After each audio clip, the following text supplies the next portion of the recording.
All right, so welcome again to the Civic Lab Housing Series. This is the first of 4 workshops, and on your screen you'll see our calendar for the remainder of the workshops. They're every 2 weeks on Tuesdays from 10 to noon. So to set the stage for the remaining workshops, this agenda is going to cover the historical policy decisions like zoning that local governments have made over time, and how those decisions have implications for our work even today, including practices that perpetuate racial and class disparities. So how do we facilitate that change that's meaningful to our communities? How do we involve our communities in that process? And the following workshops will be, where do we go next? What tools and strategies can we as local governments take to make our communities better moving forward? Without further ado, I'd love to introduce Dr. Andrew Whitmore, who is a professor at UNC Chapel Hill. Dr. Whitmore works on land use and environmental planning. His research focuses on the urban form, planning history, land use planning, and zoning, primarily in the US, although he is doing some work outside of the US as well. He especially focuses on zoning's influence on the built form of US cities and the politics associated with zoning decisions. He principally uses archival and ethnographic methods to explore questions about why local communities make the zoning decisions they do. So Dr. Whitmore, I'll ask you to share your screen and go ahead. Okay, thank you very much for that introduction, Adrienne. Let's see here. Here we go. And I'm just gonna go to slideshow.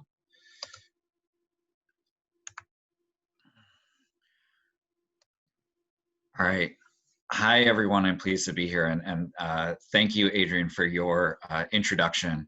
I got my doctorate degree at UCLA, and I did my dissertation on the history of zoning in the city of Los Angeles. So if anyone has questions specifically related to the history of zoning in California, I can probably speak to those as well. But today I'm going to be talking to you about exclusionary zoning as really a nationwide phenomenon, talking about what it is, where it came from, and some of the attempts to undo it that arose after the Second World War.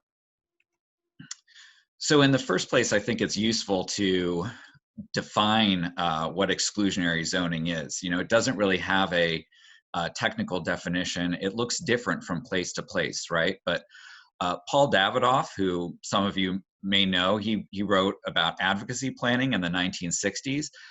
Not a lot of people know what he was actually spent most of his time advocating for, and it was actually for a more inclusive zoning practice. And I'll talk a lot more about his role in this later on. But he defined exclusionary zoning in a way that I don't think has really changed. Local land use zoning practices that effectively bar low and moderate income households. You could say households with incomes below the regional median, that bar these households from finding adequate housing within a given jurisdiction, right? It doesn't look the same from place to place, especially given land costs. You know, in California, it might look like a ban on anything but single family detached. Here in parts of North Carolina, where land values are a lot lower, it might just look like maybe a large lot requirement. So it doesn't look the same from place to place. There are other variables in play. It's not the only cause of high housing costs. Incomes in an area have a lot to do with housing costs. For example, you know, where the jobs being created are high-paying jobs, as is the case in Boston, as is the case in the Bay Area. That's also going to drive up housing costs. And so it's certainly not the only impediment to meeting housing needs. I would say removal of exclusionary zoning is a necessary, but by itself insufficient condition for providing adequate housing for all Americans. The other part that's especially important is public subsidy of housing. But in between, say, an ideal housing policy, land use regulatory scheme that brings housing to all Americans, and where we are now, there's tons and tons of room for for improvement. So I'm going to talk about the origins of exclusionary zoning. In the first half of the 20th century, the exclusionary potential of land use zoning was very much upheld by advocates of land use zoning in the United States as a better way to maintain social segregation than other tools that had been developed to date. After World War II, you have the recognition of exclusionary zoning really as a suburban phenomenon, which can't really be said anymore. Our metropolitan areas are very different than they were 70 years ago. You have the rise of this open suburbs movement in the 1960s, an effort to bring low-income, moderate-income housing into the suburbs. Very limited victories in the 1960s and 70s, and really quite a few more causes for disappointment, I would say. Then from the 1980s, an enhanced role for economists in this debate. And then finally, I'll talk about some of the kind of sticking points in debates over exclusionary zoning today, and then I'll get to some conclusions. So, sorry, I've got a chat coming through here. Okay, please type your questions in the chat. Yes. So land use zoning and its predecessors, especially districting, what was called districting, have always been used to accomplish social segregation. The very first type of land use that was subjected to districting regulations were laundries in California in the 1880s. I'm sure you're probably familiar a little bit with this history, but Chinese immigrants to California dominated the laundry industry, right? In part because that was considered to be it was considered, it was kind of looked down upon, I think, by the mainstream society, and so it fell to Chinese immigrants to really provide these laundry services in these cities.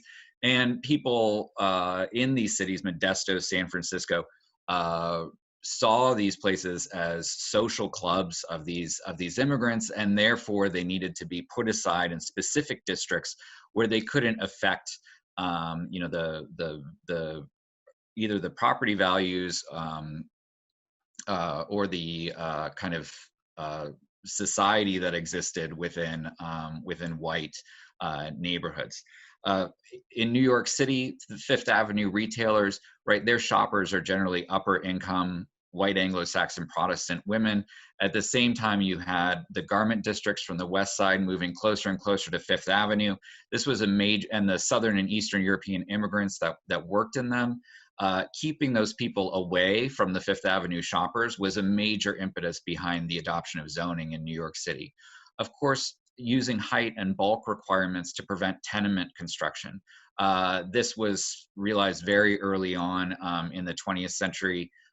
Massachusetts enabled localities to forbid tenements through height and bulk regulations, I think in 1912 already, basically as a way of keeping immigrants, as Southern and Eastern European immigrants, but also African Americans who were migrating into cities from the South at this time, to keep them separate, especially from the areas of single family homes. Private covenants, right, as a very effective tool, but they were regarded as inadequate because they only affected one subdivision at a time, right? So until 1948, it was perfectly legal to say you can't rent or sell to a person of this, that, or that heritage, ethnicity, or race, and the government would in fact enforce those requirements. It was perfectly legal to publicize those covenants even after they were not enforceable. You could publicize them until 1968, until the Fair Housing Act. It's perfectly legal to, say, market a community as a white community, right? And say that these covenants existed even though they were no longer enforceable. Cities in the South, beginning with Baltimore in 1909, pursued racial zoning. This was a formal policy of apartheid, right? Like South Africa had, where they zoned areas for white and black residents kind of under the mantra of, separate but equal. This was Jim Crow legislation, right? This was overturned in Buchanan versus Worley in 1917, not because it violated a black household's rights, but because it violated the rights of a white seller in Louisville to sell to whoever he wanted to, right? But racial zoning actually continued in a lot of the South. They just bucked the Supreme Court all the way into the 1950s in Birmingham, Alabama.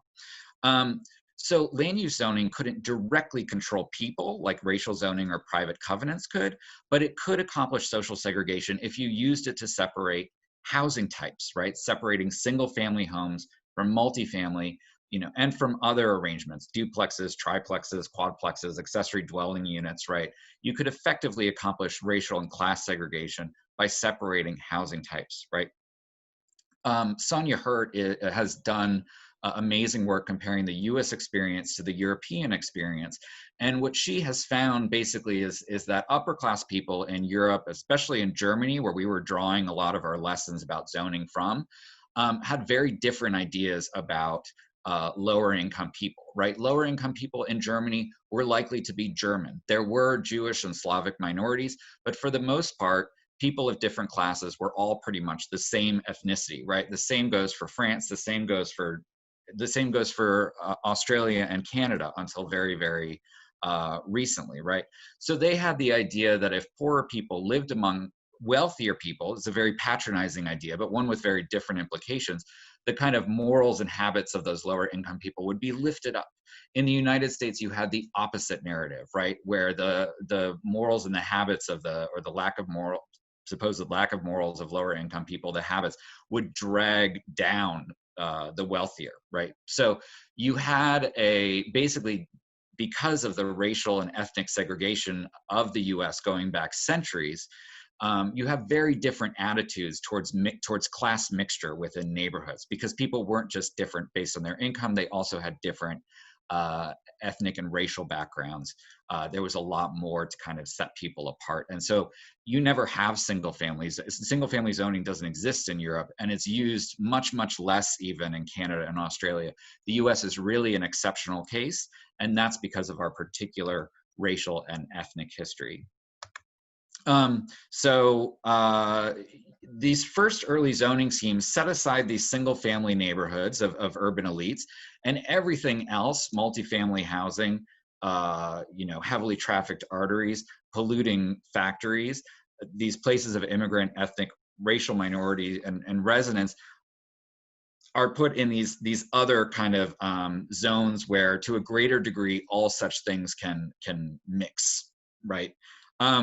There were certainly other justifications for adopting land use zoning, and the American Planning Association, if you go back and you read kind of their histories of planning and zoning, this is what they prefer to talk about, right? That it was a way of aligning development with, say, the provision of services, even that, some people advocated it as a way to improve the standards of working class neighborhoods. But the case was that really, as William Monroe said in 1931, the rank and file of the people are coming to look upon it merely as a matter of increasing property values, specifically preserving the values of single family homes. And after Buchanan versus Worley, advocates of land use zoning for the purpose of segregating housing types understood that they had to, quote, get the courts to see what we wish them to see. We should all popularize the idea of preserving the value of a man's house. When you meet one of these judges, tell him about it, so that when, by and by, a case comes before him as a judge, it will be entirely familiar to him.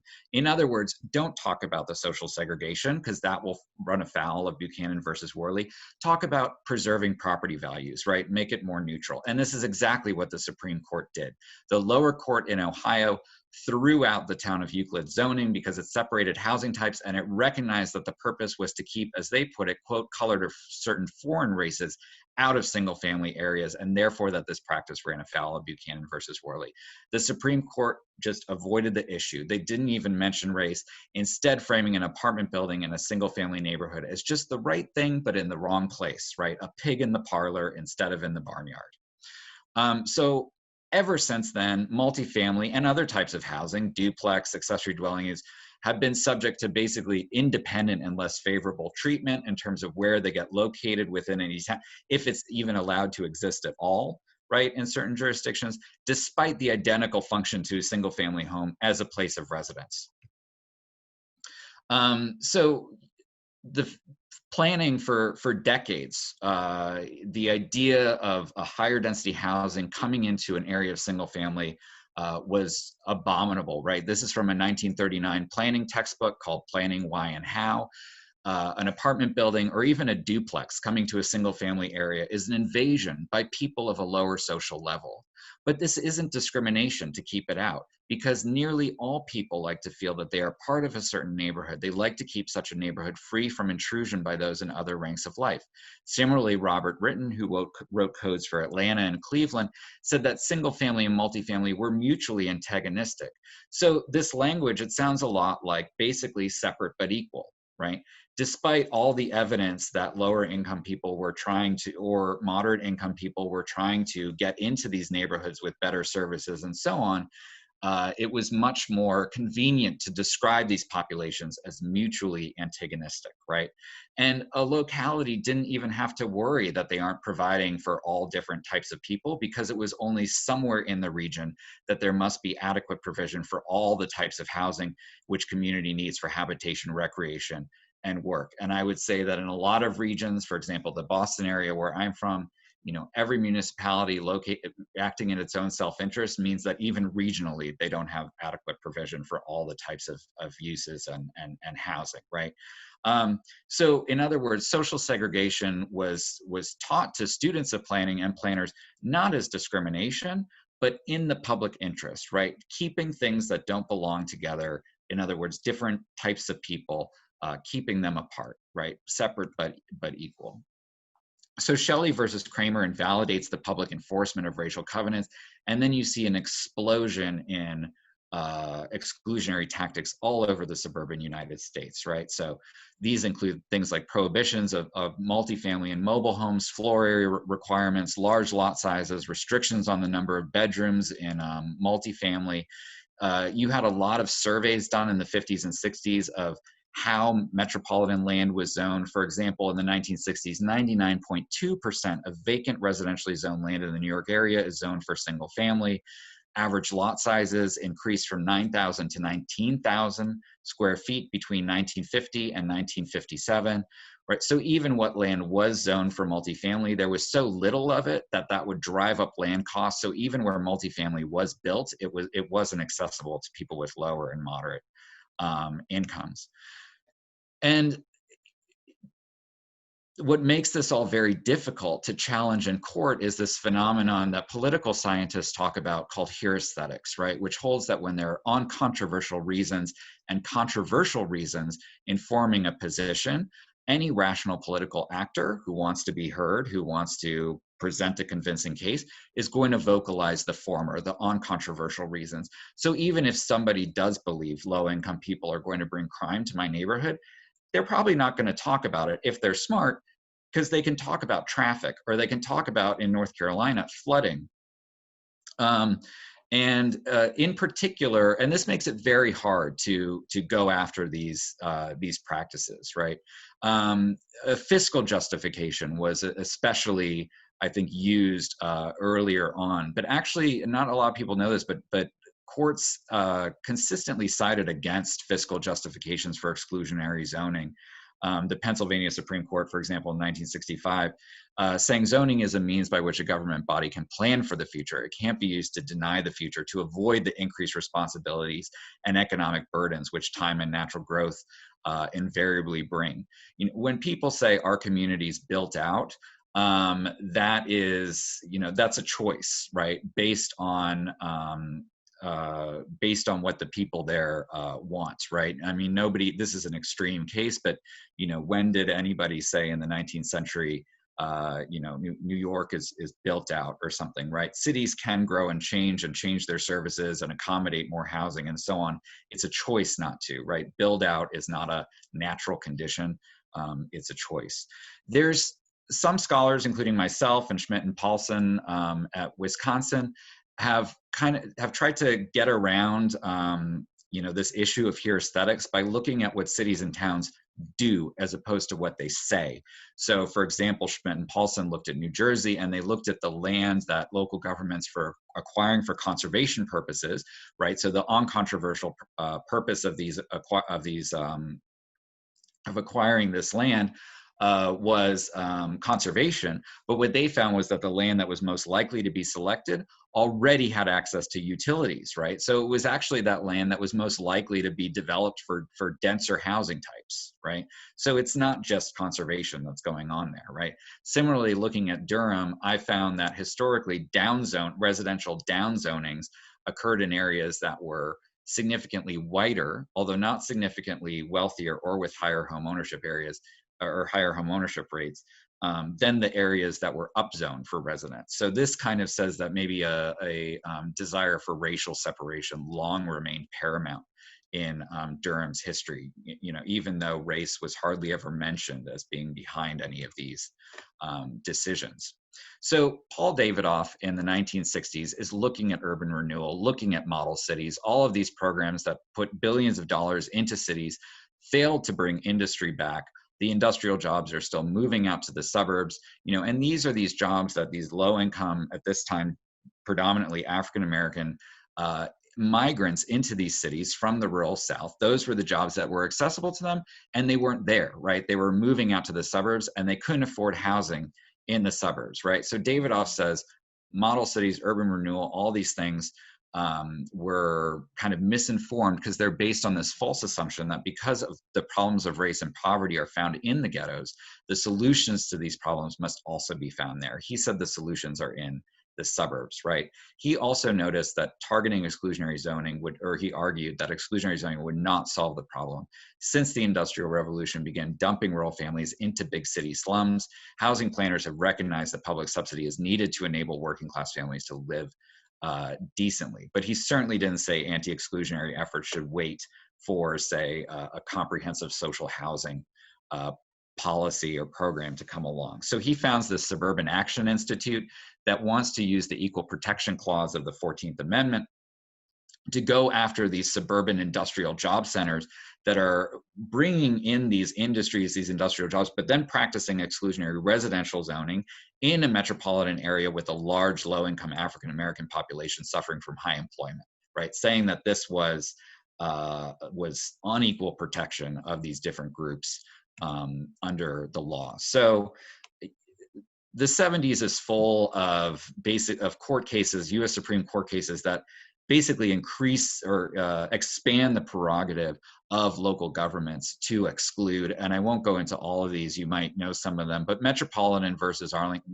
Housing versus Arlington Heights was probably the most disappointing one for Paul Davidoff because it said that just because a zoning regulation has a discriminatory impact does not mean it is in fact discrimination because the discrimination was not intended, right? So this sets a pretty high bar, I think, for finding discrimination, right? Somebody has to be intentional about it.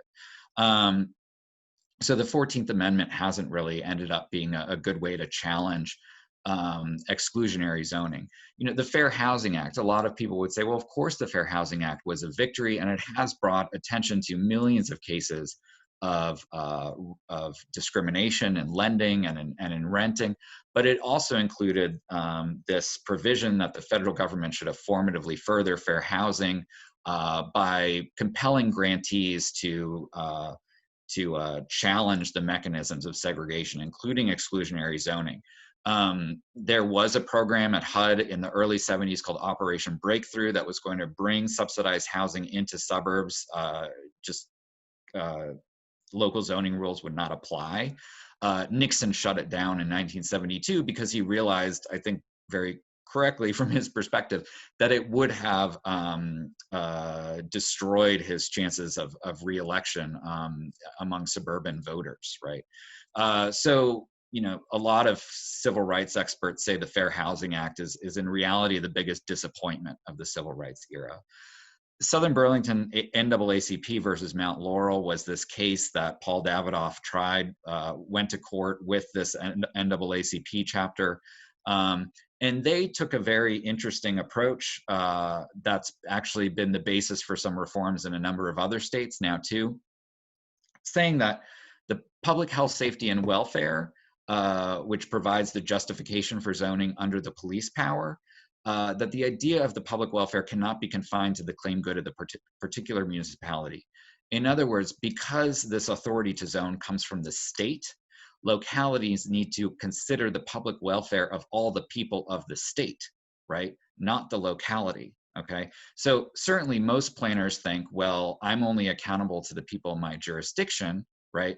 When you are made to be accountable to the people of the state, right, that implies a very different kind of zoning regime than a lot of cities have, right?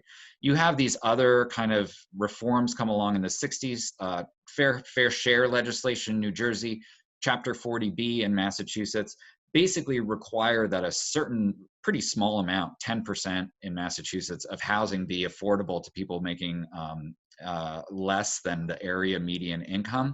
Some would argue that these have backfired in that municipalities can be exclusive as they want to be on the remainder of the land, right? Inclusionary zoning similarly produces lots and lots of affordable units, but also arguably backfires if it causes the developer to just mark up the market rate units in their development, right? So these reforms are, they have been important in producing some affordable housing, but they're not adequate. They arguably backfire. They do, however, reflect, the policy preferences of the 20th century, and that they leverage the market, right? None of them rely on direct subsidy of housing, which, is still something that I think maybe most Americans are uncomfortable with. So the economists come in the 1980s. I think I've got about 5 more minutes or so. I think I can do this. Economists were throughout the 20th century, a lot of them were justifying exclusionary zoning because they saw it preventing the presumed problem of the poor following the rich in a never-ending quest for a tax base. In other words, by keeping the poor or moderate income people out of a jurisdiction, you could have these very high quality amenities, right? And not have to worry about, continually funding expansion to accommodate for more and more people. They completely ignored all the other impacts of exclusionary zoning, but gradually over the course of the 80s and 90s, economists come to recognize that. So they use this econometric scholarship, basically statistical analysis, to show that prevalent zoning practices actually increase costs for a lot of local governments, and that they redirect growth to the metropolitan fringe, which means new roads, new schools, and so on. Furthermore, that it's a binding constraint associated with lower housing output, lower production of multifamily and other affordable housing types, increased home sizes, increased housing costs, and reduced home ownership rates. This is, universally kind of the position of economists today. But what changed? I would say the equity piece kind of lost its centrality, right? Paul Davidoff is the principal voice of this movement against exclusionary zoning in the civil rights era. He dies in 1984. The ship was kind of rudderless, and you see these economists, for example, Ed Glazer, not a scholar of social justice or particularly concerned with equity as far as I know, but more a scholar of land use zoning, more concerned with cities as hubs of creativity and economic growth. So the narrative has gone away from equity in large part, I think, towards this idea of exclusionary zoning is just disrupting the American dream and our economy in general, right? And I think some would say that has been a very good change of direction, but it's led to some kind of squabbles, at least among people who talk about and analyze exclusionary zoning. I'll get to that on the next slide. There are certainly lots of scholars who continue to kind of focus on the segregating impacts of zoning, right? They universally show, also using econometric methods, that more restrictive zoning causes metropolitan areas to be more segregated by race, by ethnicity, and by income, right? And through this lens, the kind of efficiencies celebrated by a previous generation of economists are today more framed as opportunity hoarding by these higher income communities who use zoning to basically, it makes access to a high quality school, good amenities and services conditional on your ability to purchase an expensive home. Economists generally support deregulation, right? Fischel, for example, would prefer governments to pay for reducing development rights. has suggested home equity insurance as a means of enticing homeowners to accept denser housing. Glazer wants a fee system to replace zoning. Planners, I think, generally support the idea of no regulation, but different regulation. So, I think Pollock put this very well back in '94. In the absence of significant government subsidies, attention has turned to use of the existing housing stock, right? How to leverage markets to produce more diverse housing. More recently, Michael Manville and Paavo Monkkonen at UCLA in the Journal of the American Planning Association called for an end to single-family zoning. I think to think of that as deregulation is a mistake. It's not deregulation. It's different regulation. Really more similar just to what exists in Europe and even in Canada and Australia, which with different social implications. So these contemporary debates, what are they around? A lot of it is that these solutions that operate by leveraging markets don't always translate into the production of affordable housing, right? In some cases they do. In a case maybe where a developer can get a lot of additional density of market rate units, as is typical in a lot of California cities. But an upzoning, not only may it not bring affordable housing, it could also, in the case that it brings in market rate housing that replaces affordable housing, can resemble something that Yael Rabin called expulsive zoning. He was looking at instances in which low-income Black communities were rezoned for industrial and commercial development. But I think it's probably overdue. We're past due the time when this notion of expulsive zoning should be expanded to include instances in which affordable housing is displaced by market rate development as a consequence of a rezoning, right? But there's these kind of market leveraging solutions do have a lot of potential. For example, if we upzone in middle to upper income areas, which is so much easier said than done, as you all know it, the market will produce needed market rate housing without causing that displacement. And Jake Wegman at the University of Austin has recently written an amazing paper that shows when areas like that are upzoned, a lot of that development that would otherwise get pushed into gentrifying areas instead goes into those already kind of middle to upper income areas, right? So a wide, an upzoning covering a huge area of different incomes could actually produce that market rate housing without causing displacement and reduce gentrification pressures. Minneapolis banned single family zoning in the whole city, paired it with tenant protections and greater investment in affordable housing, again, to prevent these, to prevent displacement. So in conclusion, I would say no other high wealth country uses zoning like the US, if they even have the tools to do it at all. Single family zoning doesn't exist in Western Europe. Does this mean they don't have single family homes? No, they have plenty of single family homes. But you can also, by right, change your home into a duplex. You can add on an accessory dwelling unit, right? They tend to zone more by, say, low density residential neighborhood. It might be what in America seems like a pretty high density of maybe 8 dwelling units per acre. Of course, they use metric, but and in addition, they'll allow neighborhood commercial in these areas too. So they also allow a mixture of uses that we don't hear. And I think the kind of uniqueness of zoning in the US, not just versus Western Europe, but also versus Canada and Australia, really is owed to the US's unique and consistent identity for centuries as a multiracial, multi-ethnic society of immigrants. Jake Wegman, who is Canadian, I'm going to quote him when he said, Canada has only had racial diversity since yesterday, right? Zoning simply did not develop under the same kind of circumstances that it did in the United States. The American way of zoning worsens racial, ethnic, and income segregation, which is exactly what it was intended to do, at the same time that it has failed to reduce congestion or protect the environment.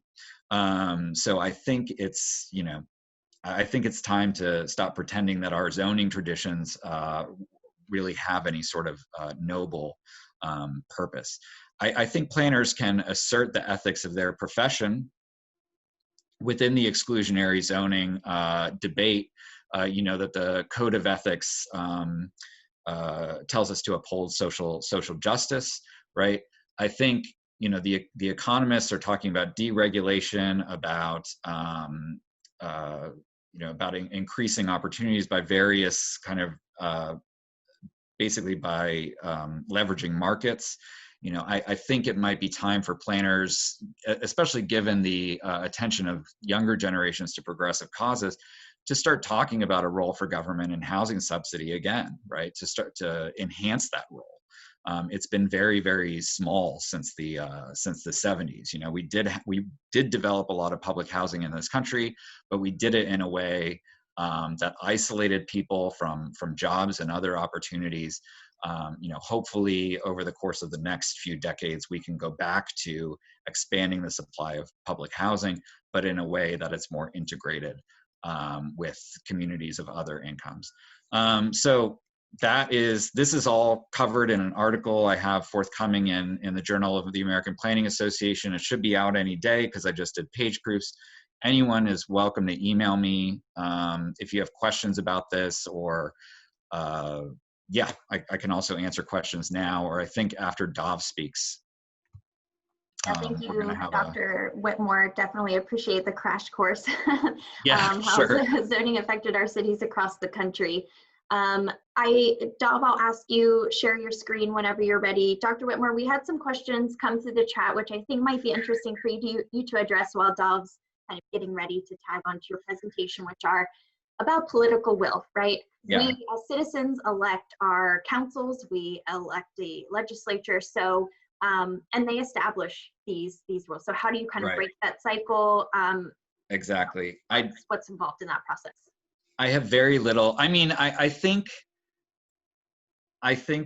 generationally you might see some change in the United States, and maybe younger people are not going to be as opposed to housing diversity as, say, boomers or Gen X folks have been.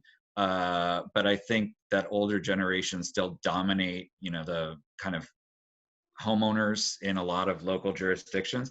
And of course, this is Bill Fischel's whole theory, the home voter hypothesis, right? Homeowners are going to elect counselors who are sympathetic to their priorities and who are then going to pass legislation, exclusionary zoning, right? So I actually don't think there's a whole lot you can do at the local level, short of some major cultural change, which I'm very optimistic could happen with, you know, as younger generations come to be in control of more property. But really it has to come from the state, right? And that's what you've seen in California going all the way back to the 1970s. You know, I think back in 78, California prohibited the prohibition of accessory dwelling units, right? Then local governments were still able to put all kinds of conditions, you know, that effectively made accessory dwelling units hard to build. You know, the COGS in California come up with these estimates of how much housing is needed by local jurisdictions, but there's not a lot of teeth behind it. At least when I was writing my dissertation, that was certainly the case. So the pressure has to come from the state, you know, like in Massachusetts with 40B, as in New Jersey with fair share legislation. You know, getting it done at the local level is very, very difficult. I tend to find that, you know, American liberals, Democrats will say, oh, everyone should be able to have quality housing, just not in my neighborhood, right? And Republicans, conservatives will say, free markets are awesome, just not in my town, right? So I don't think anyone really sticks to their principles, you know, when it comes to local politics, and it's really the state. You know, as you're seeing in California, I think California has been at the forefront of, you know, trying to get localities to actually think of the public welfare as the people of the state, as opposed to the people just living in this neighborhood or that neighborhood. Yeah, the questions that came through, and thank you for your response there, Dr. Whitmore. I think it ties into a piece about education and engagement with our citizens and our local community, and our next speaker will address that. So I think a great tee up. So I'm going to invite Dov to give a little more context for our region specifically, and then we will bring them both back, Dr. Whitmore and Dov, to answer questions. So please type your questions into the chat and we will continue to ask them of the speakers. Thanks, Dov. Dr. Whitmore. Great. Can you guys see my screen and hear me? Just want to double check before I start. Yep, sounds good. Great. All right. Well, thank you, Dr. Whitmore. That was a fantastic context and history there. Now that we have some of the big picture, we wanted to just relate some of these larger ideas to the Sacramento region. And I want to just acknowledge this, this can be a difficult or an uncomfortable topic to cover, but it's clearly an important conversation to have. So we do appreciate you all being willing to spend some time on this. So our region is pretty diverse, but that diversity is still segregated across neighborhoods. This is a little bit hard to see at the regional level. So here's a zoom of the core of Sacramento, where you can pretty clearly see the white neighborhoods there in blue. Richard Rothstein, who wrote The Color of Law, is a fantastic speaker. He likes to say in his presentations that our neighborhoods are more segregated by race today than any time in our history. And unfortunately, housing policy, as we were just learning about, has a big part in that. This is the redlining map in Sacramento created by the Homeowners Loan Corporation, which was used by the government to provide home loans starting in the New Deal era. And essentially, non-white households were legally excluded from the green and the blue neighborhoods through racial covenants. So for example, the Elmhurst neighborhood in Sacramento, is one of the neighborhoods there in blue, had a covenant that read, "No persons of any race other than the white or Caucasian race shall use or occupy any structure or any lot, except that this provision shall not prevent occupancy by domestic services of a different race domiciled within or with an owner or a tenant." So, and then simultaneously, non-white households were denied home loans in the red areas, or which sort of colloquially became known as the redlined areas, where most people of color lived at the time. And that was because they were thought to be, by the government, riskier loans due to the neighborhood's racial composition. Another example here in West Sacramento, the Homeowners Loan Corporation redlined the Washington neighborhood, noting that, quote, "The particular hazard is racial and that infiltration of subversive races has occurred." As a result of this type of pretty explicitly racist practice, between 1934 and 1962, 98% of government-backed loans went to white neighborhoods. So these practices were, of course, eventually found to be unconstitutional, as the professor was discussing. But when we look at how these green and blue, quote unquote, desirable neighborhoods are zoned today in our region, they are exclusively for single family. You can see that A and B are, B was 92% single family, A is 100% single family. And then the former redline neighborhoods are where you start to see the multifamily and the non-residential zoning, which is at the time thought to be sort of the nuisances, right? So sort of put them in the redlined areas. You can see from this map how in Sacramento the desirable Hulk map categories completely align with today's single-family zoning in yellow. It's clearly not a coincidence, right?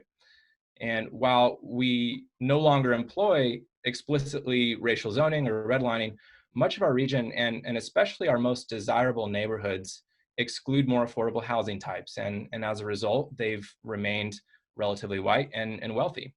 And yes, much of our region as we know it today did not even exist during redlining, right? That's why all of these maps are very Sacramento specific. But the development patterns that were created across the region by single family zoning that sort of copied this sort of development pattern have led to the same exclusion by race and class seen in the Sacramento core.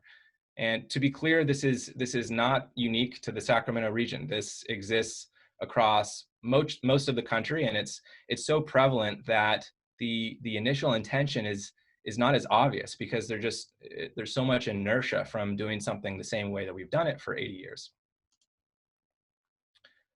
So these are a few missing middle housing typologies with their respective densities in pink.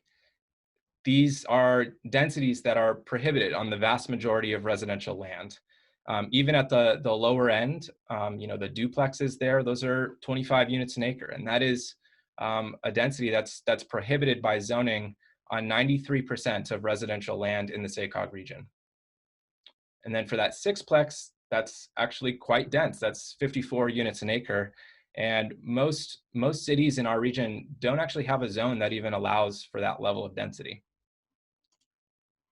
So maybe to just put a bow on the logical chain that we're trying to sort of talk about and establish here, the original zoning ordinances, combined with the racial covenants, the redlining, were explicitly racist in their intent. That's sort of easily established there.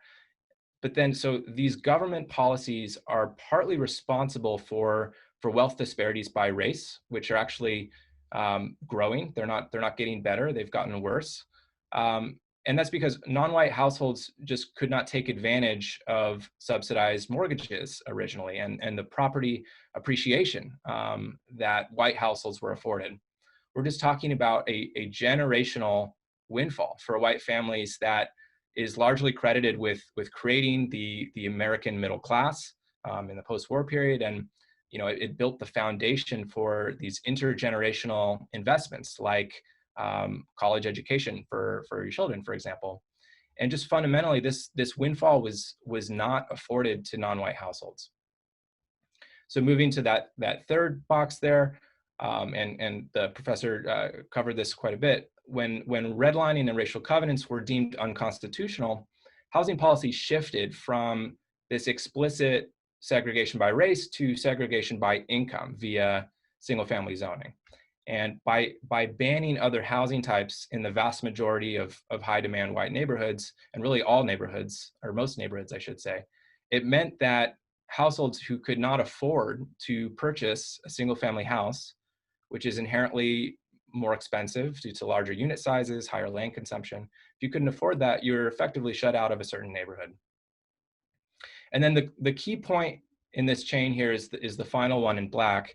And it's because non-white households couldn't build wealth through housing, restrictive zoning reinforces both economic and racial segregation, and actually inhibits non-white households from accessing high opportunity or high demand neighborhoods that are zoned single family.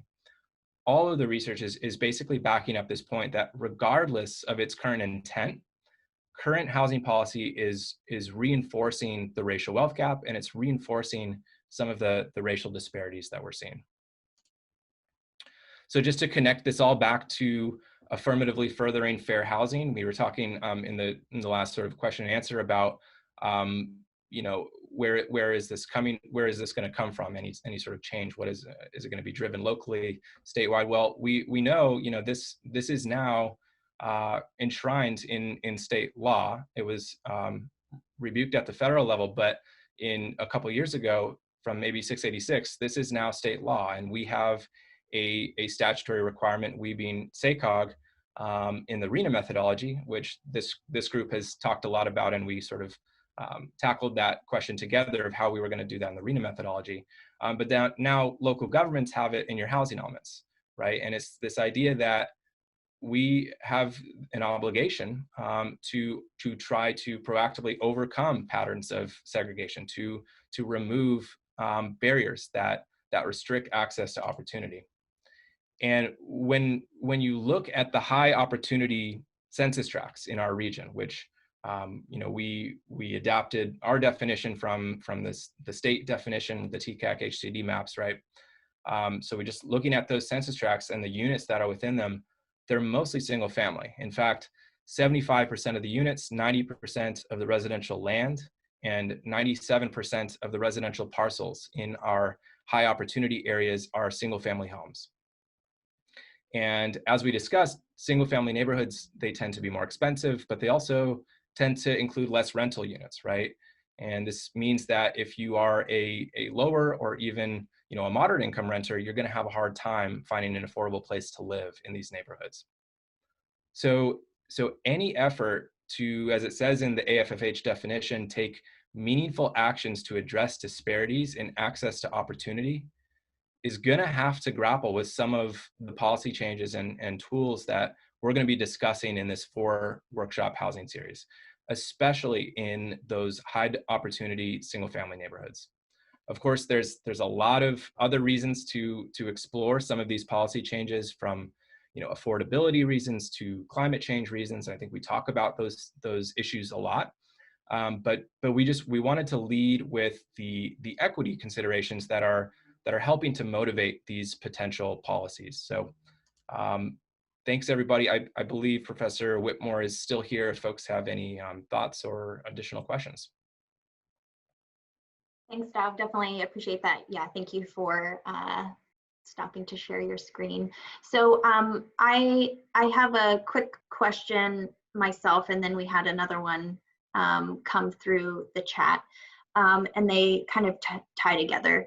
Dr. Whitmore, you mentioned near the conclusion of your presentation, strategies that some cities across the country are taking. You mentioned Minneapolis. For Dav and Dr. Whitmore, are there other communities or examples you've seen that have taken this progressive approach that our communities can look to? And a question through the chat that kind of dovetails to that for Dav specifically is, who in our region builds these types of housing, missing middle, aside from downtown and maybe West Sacramento, if you have examples. Sure. I think Minneapolis has definitely taken the most kind of drastic action, I would say, in prohibiting single family zoning and making, I think, everything up to a triplex. So a lot of that kind of missing middle housing, a by right development type throughout the city, right? And they've paired that with tenant protections and other things to prevent displacement concerns. Aside from Minneapolis, I don't know of any cities that have done anything like that. Randy Shaw, who's an attorney in San Francisco, has written a book called Generation Priced Out, which is kind of about this, what he sees as this kind of cultural change around housing. And because young people don't have the same opportunities generally that older folks had in getting housing at affordable prices, they're also less opposed to the idea of mixed housing neighborhoods, right? And he talks about kind of the generational tension that existed in Minneapolis between younger and older people on city council there. So maybe it's something you'll see happening in more cities, but for now, Minneapolis is really the only example I know about. I would just I was just going to throw in most recently in Portland, they have kind of done a similar reform to Minneapolis that was actually, interestingly, alluding to our earlier conversation, that was put forth through state legislation at the state level that basically required all cities in Oregon to eliminate single family zoning and allow certain unit sizes depending on the size of the jurisdiction. I think it's like a cutoff if you're less than 50,000 people, it's like duplexes, and then over that, I think fourplexes. But Portland just implemented that state law and it's a very interesting piece of local legislation that's definitely worth taking a look if this is something that you as a jurisdiction are interested in. And then just a quick shout out to the city of Sacramento, who is, as a part of their current general plan update, exploring basically doing wholesale zoning reform in single family areas. So that obviously is just a proposal right now, but obviously worth watching because it is in our region. But it sort of speaks to what Dr. Whitmore was talking about earlier about just this kind of universal regime that we have in United States of kind of doing zoning a certain way, and there just really aren't that many examples of sort of wholesale zoning reform of single family areas. And so it's a fascinating time, because I think there are lots of jurisdictions that are beginning to sort of rethink that idea as we speak in the last just couple of years. And then I think we'll probably see more than those two in the next couple of years. Dov, what about other examples? And thanks for teeing us up for our second workshop, where we will feature the city of Portland, and they'll talk about their kind of 5-year journey of implementing and adopting their residential infill project that Dov mentioned. Dov, any examples of missing middle in our region that's not downtown? So we don't have a ton of examples. I mean, I would say even in Sacramento, the vast majority of the missing middle you see was built 100 years ago. There is some I would say missing middle happening in city of Sacramento, but I would just say generally as a blanket statement, most of California, we're not unique. Most of California is not building missing middle housing. Most of new construction that you see is single family homes and then larger apartment buildings. It's an even more exaggerated case in a place like LA, where you can kind of actually see, I'm sure Professor Whitmore has seen this graphic, but there's this crazy graphic where it used to be like a quarter of the new building in LA was 2 to 4 units, and now it's like 90% 50 plus units and single family homes. So it's just something that we have not been able to build. I think I would argue that part of that is we don't allow for it. Part of that is that it's not allowed on the vast majority of residential land, as I was sort of discussing. So I think there's, I think it'll take a little time. There's a little bit of a chicken and the egg issue, right? Where the development community for 80 years has been used to building a very certain type of product, which has been in part sort of prescribed by local governments. So I think it's not going to just immediately switch, right? Where as soon as we allow missing middle, everyone's just building missing middle. But obviously, the first step to getting there is allowing for it. Thanks, Dov. Yeah, I'll have one more question for Dr. Whitmore specifically, and then we'll introduce our next speaker. So thank you again. If you have additional questions that you'd like to ask of our team at SACOG, Dov, or Professor Whitmore, he's graciously agreed to continue the conversation. And so we'll share his email and this presentation after the series concludes. So Professor Whitmore, do you think that California laws will help produce more housing and do anything to change exclusionary zoning based on what's happened here the past few years? Yeah, I know California for a very long time state legislation has required the COGS to come up with these housing estimates, and then for local governments to incorporate those in their housing plans. But they didn't really, there wasn't really legislation that compelled local governments to actually turn that into new zoning.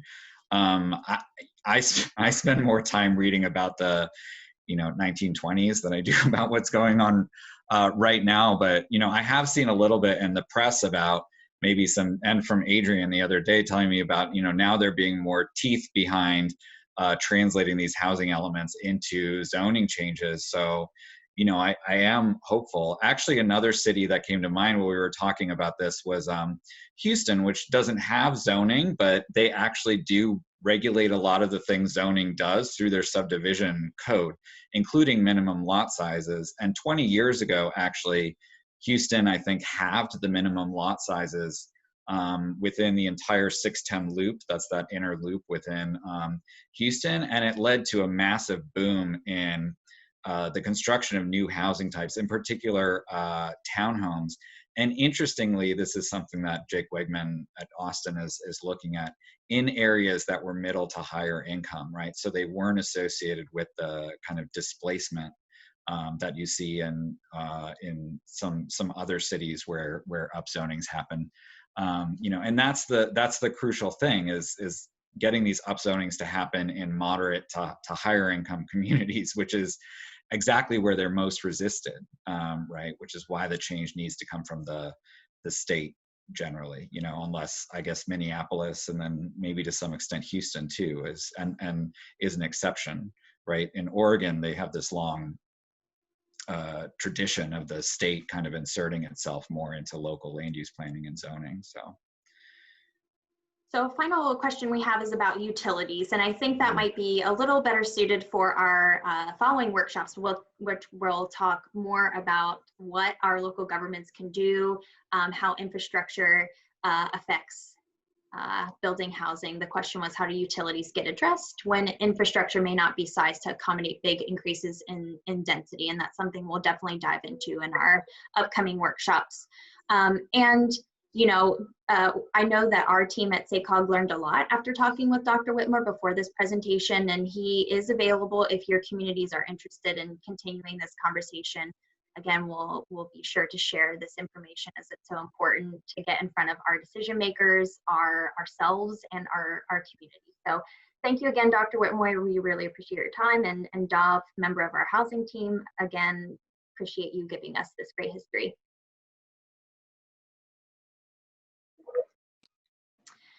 So we're really excited to continue the conversation. I think we teed ourselves up well here. And I'd love to introduce Jackie Cole, who is a principal at VG Consulting. Her passion is bringing in environmental justice and social equity focused projects, as well as developing collaboration within underserved communities to engage with regional decision makers. She specializes in community organizing, community development, and project management. Jackie holds a bachelor's degree in sociology from CSU Sacramento. So Jackie, I'll invite you to share your screen whenever you're ready. Thanks for joining us. Thank you. Alrighty.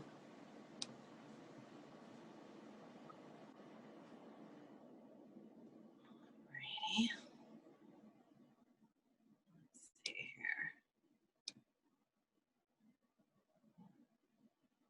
Can you see my screen? We see a white screen. You're shared, but it might not be your presentation. Okay.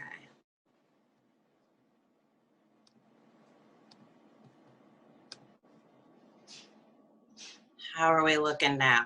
There we go. Looks great. Beautiful. All right. Jackie Cole, Veritable Good, thank you for inviting me to be a part of this discussion. And I want to apologize ahead of time to Sac City staff who have probably already seen this presentation a number of times. But I'm always fascinated by how these conversations about equity are being manifested within different agencies. And SACOG has been, you know, one of the ones that we've been trying to keep an eye on, especially where housing is concerned. So this was a very informative conversation for me to even be participating in. So thank you very, very much. Alrighty, so Jackie Cole, Veritable Good, passionate, even as a baby. I feel like this is a very gentle way that my friends and colleagues like to tell me that I might be a little obnoxious, but it's who I am as a person, voracious about finding new information about how we can contribute to and uplift our most marginalized communities. I am a Sacramento native. I spent 3 years in Orange County, and really that sort of highlighted just the incredible, diverse, inclusive nature of Sacramento and made it impossible for me really to live anywhere else. As Adrian mentioned, graduated from Sac State, Stingers up, gotta do it. And the primary space that we have been working, that I've been spending most of my time is as an environmental justice consultant. So most of the work that I've been doing has been within that context, and that's mostly what I will be using as a framework for this conversation, sort of within the context of how we're building out sustainable communities. But as she mentioned, I do a lot of work that's rooted in equity, and so I've been spending a lot of time facilitating discussions and work groups just across the board about what that looks like as different agencies are trying to figure out how they want to incorporate equity into their work. As I said, spent 3 years in Orange County, and it was a very unique experience for some obvious reasons. But what I would have to say is that I discovered sociology while I was down there, and the opportunity to study the intersection of race and class and gender and sexuality has really lent itself to all of these conversations that we are sort of grappling with right now. And when I'm trying to explain to people what it is that I actually do, the best way to describe it is as a contextual translator. So, you know, across the state, there's a disconnect between agencies and the communities that they're trying to provide for, especially our most marginalized and underserved populations. And so what I try to do is to create a space so that we have the appropriate context to have those conversations. The community understands the context of the policy, and that the policymakers understand the context of the community. And I got into this work mostly by following my own curiosity. And so that's what I like to encourage folks to do. If there's something that you're interested in, or that you're trying to figure out, or that you're really trying to noodle on, you know, fall down that rabbit hole until you find some more innovative or interesting solutions that need to be brought to the conversation, because that's really what we need and what we're looking for right now. And then lastly, you know, I care very deeply about how people experience the world. And so when I'm bringing folks together, I try to keep those experiences in mind as I'm building spaces for a lot of these conversations, which is, as you will learn later on in the presentation, a really important part with trying to connect with our communities. So a little bit more about my work. Right now, I'm currently working with the City of Sacramento on their General Plan 2040 update, specifically providing some assistance with their community outreach for their environmental justice element. I've also been working on the City of Sacramento Stockton Boulevard corridor study, looking at transportation improvements along one of the corridors that's got two of the highest rates of traffic and bicycle and pedestrian fatality or serious injury, excuse me. And we'll be getting into the City of Sac's Transportation Master Plan, which is trying to take a look at how we might be able to better prioritize the way that we are selecting the projects that are coming up for transportation, and providing a little bit of assistance for the City of West Sacramento on their climate action plan. And then just for fun, I also participate on the Active Transportation Commission. I'm on the board of directors for the Sacramento Community Land Trust, also on the board of directors for the Red, Black, and Green Environmental Coalition, trying to get communities of color, especially Black folks, to this conversation about how all of this impacts and what some of the implications are for their communities.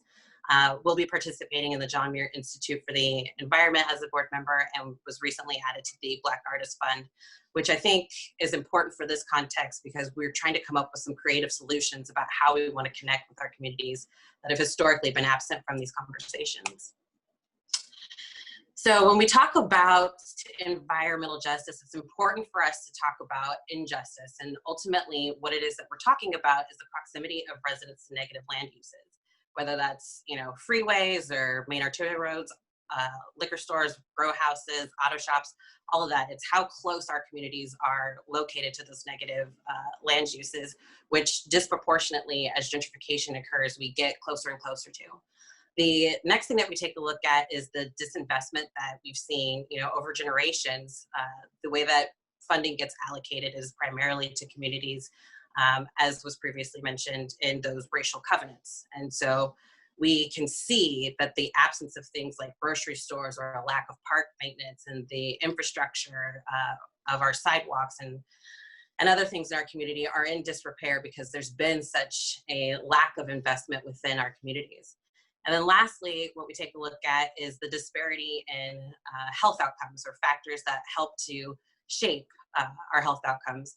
And those are all things that are systemic and avoidable. And, you know, that's what we consider to be unjust and unfair, and has such a detrimental impact on the life expectancy of our communities.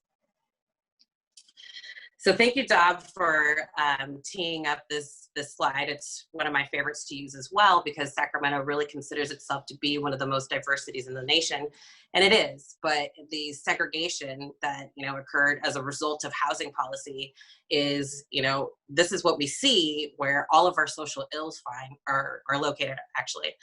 And so when I'm communicating to community members out in some of our EJ areas, our most marginalized communities, they aren't even aware of most of these policies and the resulting segregation that's happened within our communities. And so I think it's important for us to highlight that as we're navigating these conversations. I also like to introduce Dr. Jesus Hernandez. He's been studying in Sacramento in particular what some of the results or the impacts are that we've been seeing. So You know, as we can see that there is basically an X, and anybody who's in Sacramento, you know, is clearly able to see this, and that's all the way from North Highlands down to Meadowview, that there's a pattern of poverty concentrations, of minority populations, a lack of public investment. And then going from east to west, you see these patterns of prosperity and opportunity and public infrastructure. And it's where we see that we keep our schools open. And you know, you can take any social ill and measure it by that X. Who drops out of high school, where gang activity is, who doesn't have health insurance, where subprime lending is, where foreclosures are, who gets the flu, which is really important in our discussions and our environment right now. And you know, like who uses more water. And you can track just about any of our social ills along that X. So just as another outcome to share with folks, or a series of them rather, we're going to go clockwise here. In the top left corner is the life expectancy map, and you can see that from the north to the south, the communities, you know, that are mostly of color have a shorter life expectancy. The map to the right is where we primarily have home ownership rates, and you can see from the east to the west is where you've got those racial covenants, where there's more home ownership. From the north to the south, you're looking at renters, who were also the most deeply impacted during the subprime mortgage lending crisis back in 2007.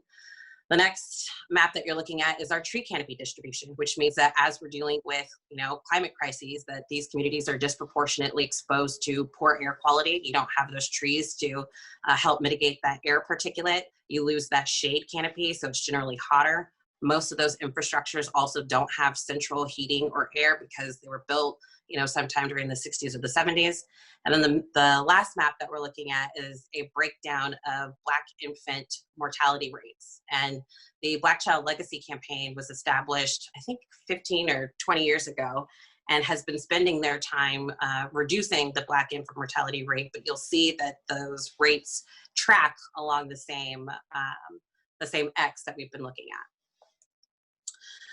And then lastly, and I think most importantly for the, you know, the context of what's happening right now with the COVID crisis, the map on the left is where we have our federally regulated air monitors, and you will notice that there's not a single one in South Sacramento. And that's also where we have some of the highest rates of respiratory illnesses, and where we started to see large instances of the COVID crisis start to pop up.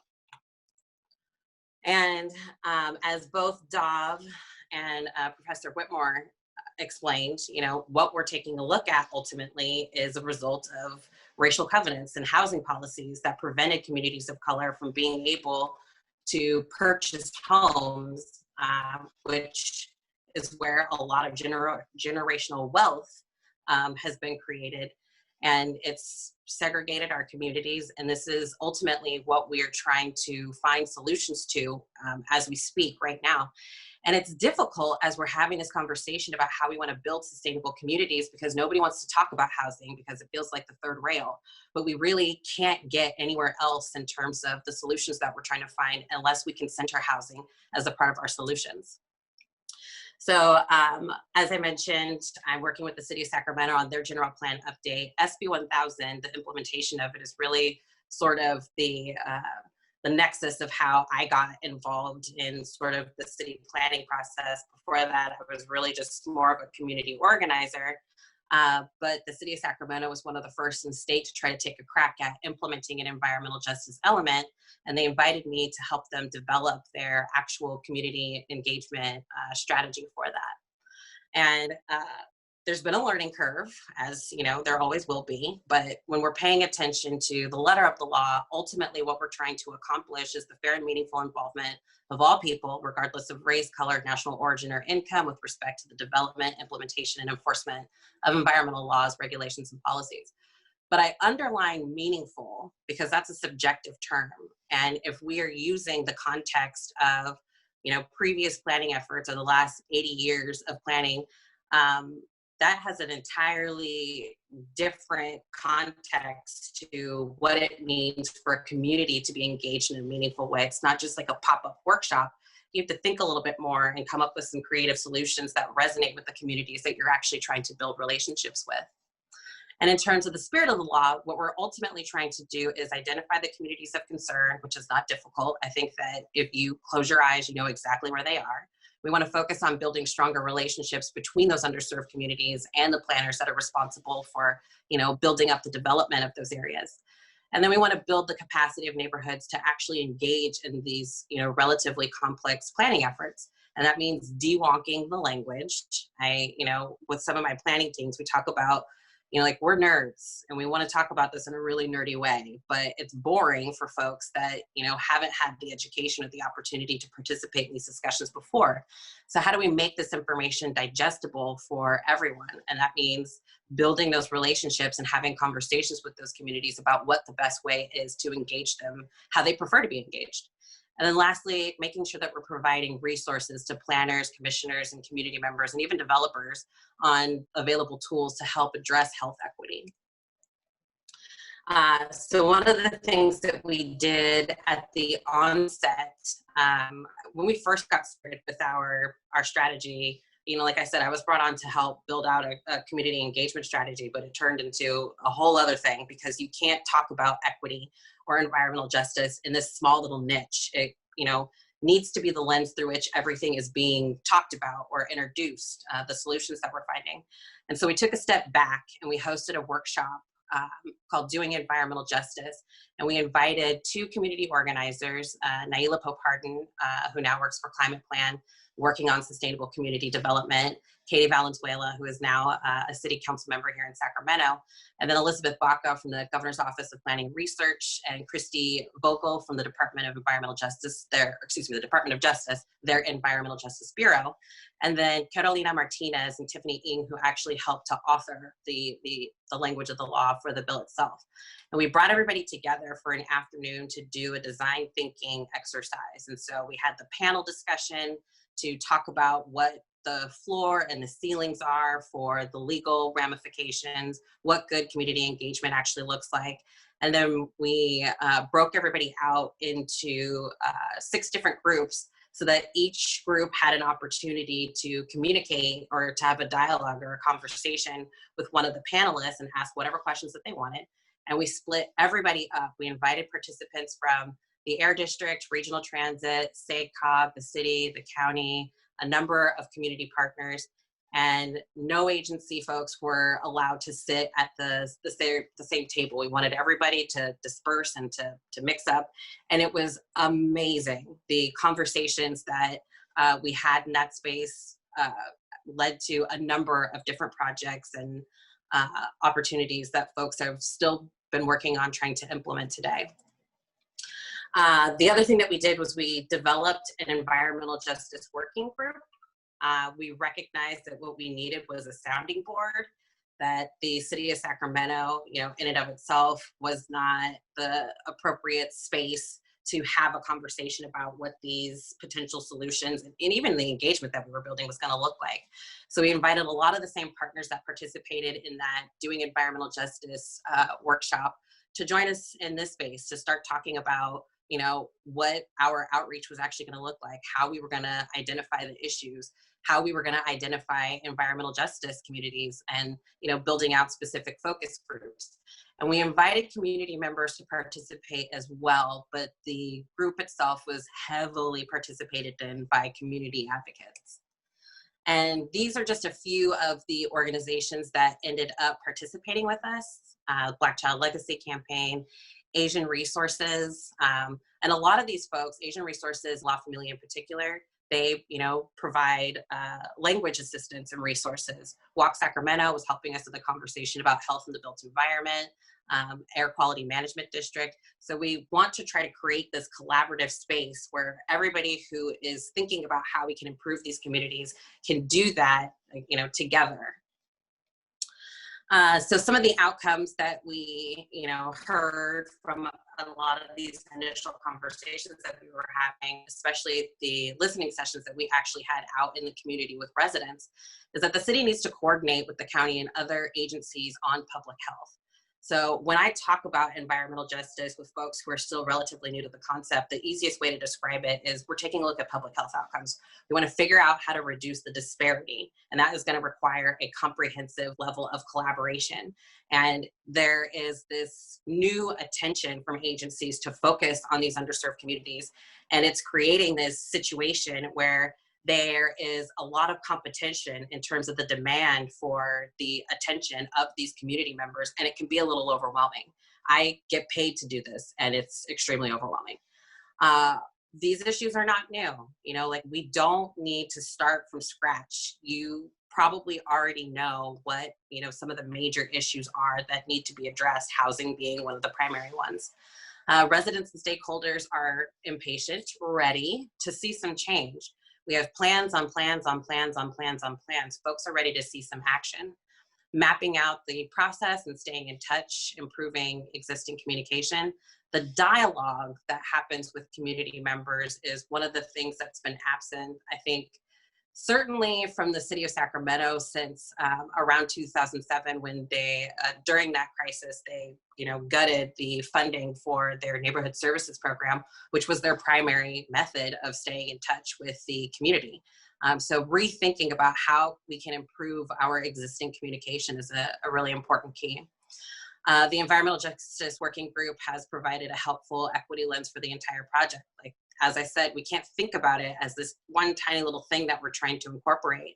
The environmental justice element really lends itself to creating this space, to bringing in our stakeholders in a collaborative process. And really, it should permeate throughout any plan that it is that we are developing, because that's where you're going to see the most improvement and the biggest bang for your buck.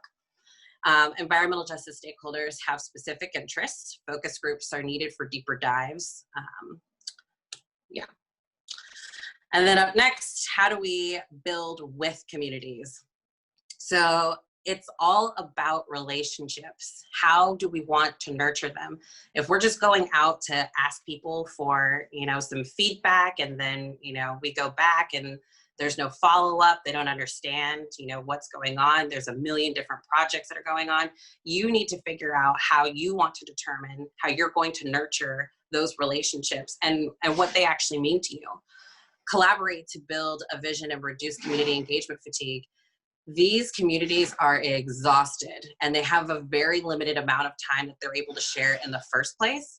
And so when the Air District was reaching out to find out, you know, how can we do this? We're hosting these meetings and nobody's showing up, and we want to build relationships.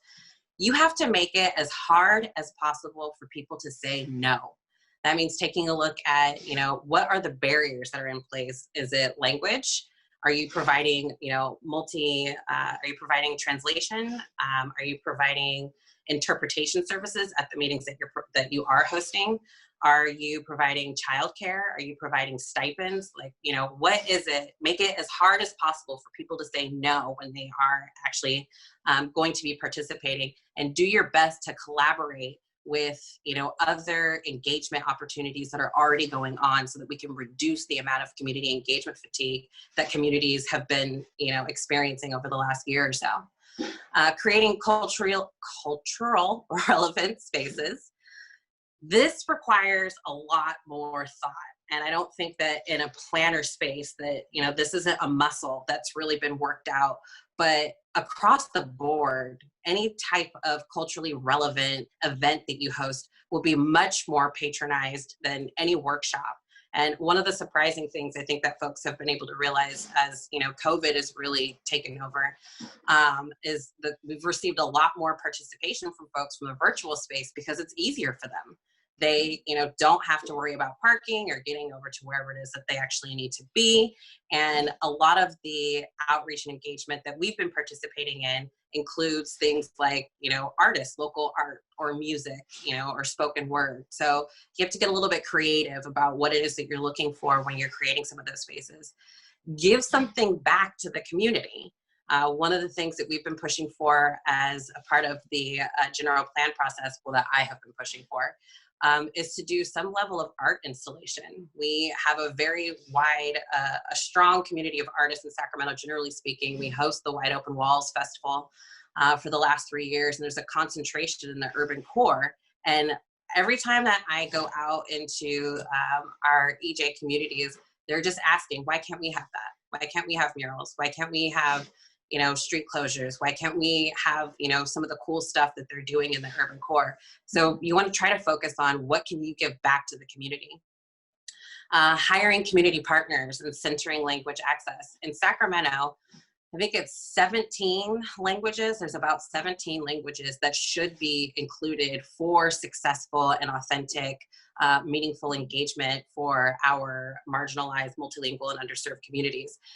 We do not have the resources. I can't think of an agency that has the resources to do that level of outreach or strategy just around language services. But we have a lot of community partners who are already built into those communities that are providing those services. So how do we hire more of those community partners? And then again, it's about the communication. How do you want to circle back? How do you want to keep letting people know what's going on?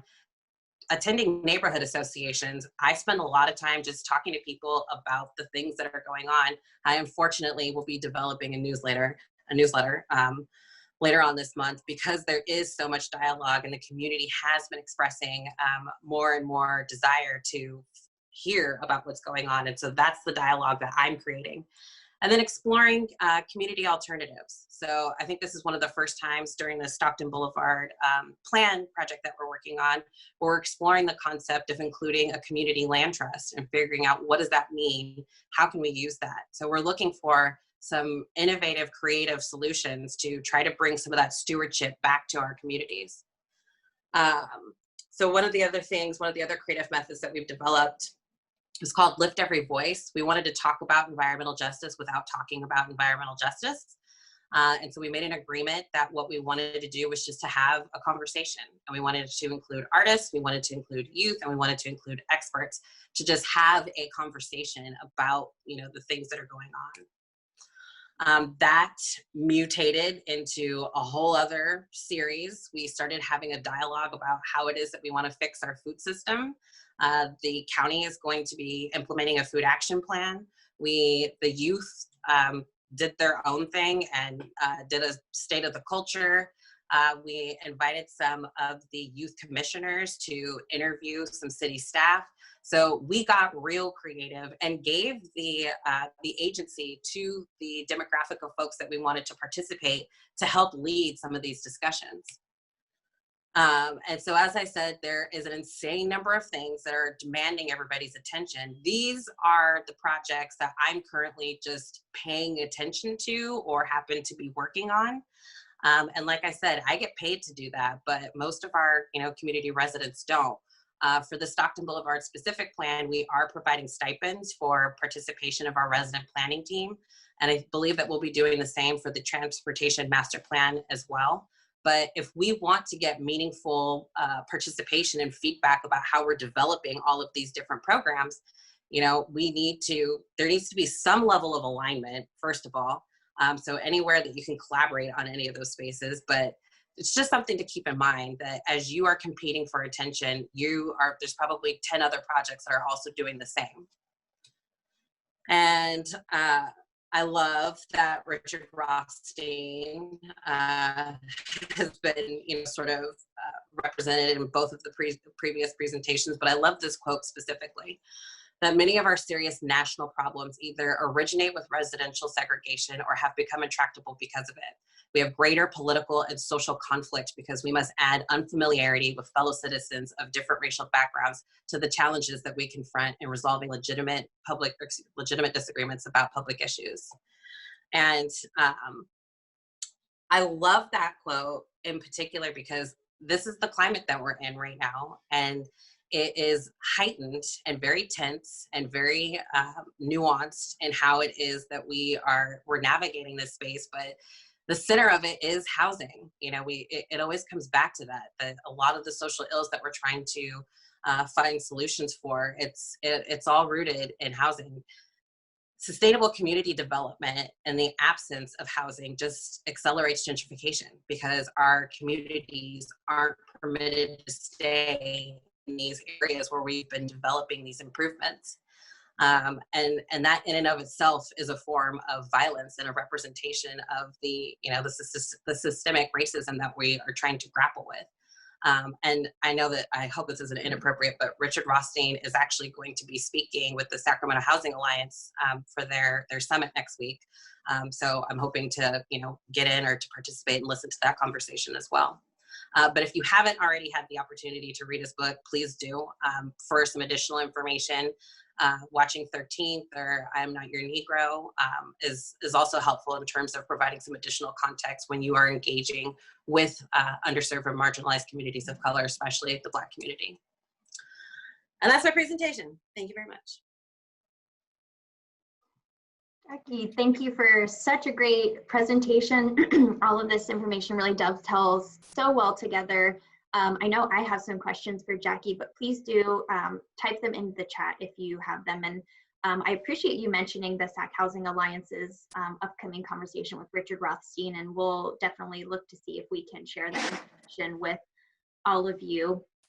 Jackie, I might kick it off first by thanking you for saying on one of your slides, building with communities and not building for or on behalf of communities. In the previous presentations, Dr. Whitmore talked about, state level action that needs to happen. However, we know that at the local level, our local jurisdictions and ourselves as community members can facilitate these levels of change.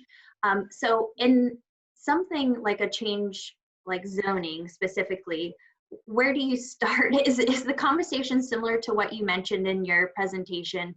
You need to talk about housing and zoning in a way that's not about housing and zoning. What's the first step to start this kind of conversation? That's an excellent question. And specifically, so for the Stockton Boulevard specific plan, this is what we're trying to figure out. We understand that we have the Aggie Square project that's going on right now, which is very contentious because there's a lot of displacement that folks are concerned about. And so we have to have a dialogue with the community about what some of those potential solutions might look like. And, most of these folks they're not technical, they're not wonky, they're not planners. And so we're inviting them to have this discussion with us about what some of those solutions might look like so that we can talk about what some zoning opportunities might be. So as we're going through, the housing element update right now, there are a number of vacant lots along the Stockton Boulevard corridor. What are we allowed to do? What does that look like? How can we introduce, concepts like the Sacramento Housing Land Trust? What does that look like? So this is a brand new conversation for us, and we are definitely trying to explore it. But what I'm most excited about is that it's happening in the community. So I feel like what we're trying to do is to create a space to learn more about what those opportunities might look like. And this conversation today was even, that was helpful for me, listening to the two previous presentations, because I'm still learning as well about what it is that we aren't allowed to do. So we're throwing stuff at the wall, and we want to see what we're able to come up with. Yeah, all of us are in a constant state of learning, right? Along with that, who's the best person or group or organization to have these conversations at the local level? Is it our local jurisdictions? Is it community organizers? Is it consultants? Have you found that there is, different levels of engagement when it comes from the city or county versus, a neighborhood group or a representative from the community? I don't know what it looks like for other cities, and counties, and I've seen other successful levels of engagement, but in other cities, but I don't know, what the dynamics of those look like. Sacramento is unique because we're a government town. And so, we have a high concentration of nonprofit organizations that are, looking at and working towards these goals, perpetually. And then we have a lot of staff, from, in particular, the city, I'd say, they've definitely been the most enthusiastic in terms of identifying these solutions. But it's some combination of those two for Sacramento. It's some combination of that dialogue. And what we're trying to figure out is how do we want to break through the advocacy level into the actual community resident space, because our discussion tends to hover around planners and advocates, and we want to get into, the actual community. And so I think it's some combination of those three, that we've been really trying to cultivate and to work on to create a space for that dialogue. But I don't know what that looks like in other cities. And agencies, I hope this doesn't sound the way that it's going to sound, but, agencies they're not equipped for this. This is a new thing that they're learning and that they're trying to figure out. And these aren't relationships that they already have built in. And most of the solutions that I think that we want to identify and that we want to implement need to come from the residents and the communities anyway.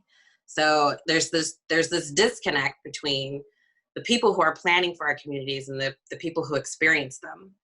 And what we want to do is to try to facilitate those relationships, to build those relationships so that we don't have to keep coming back to check in. That should just be a part of a recurring dialogue that you have as you're witnessing what's going on in these communities. Did I answer your question?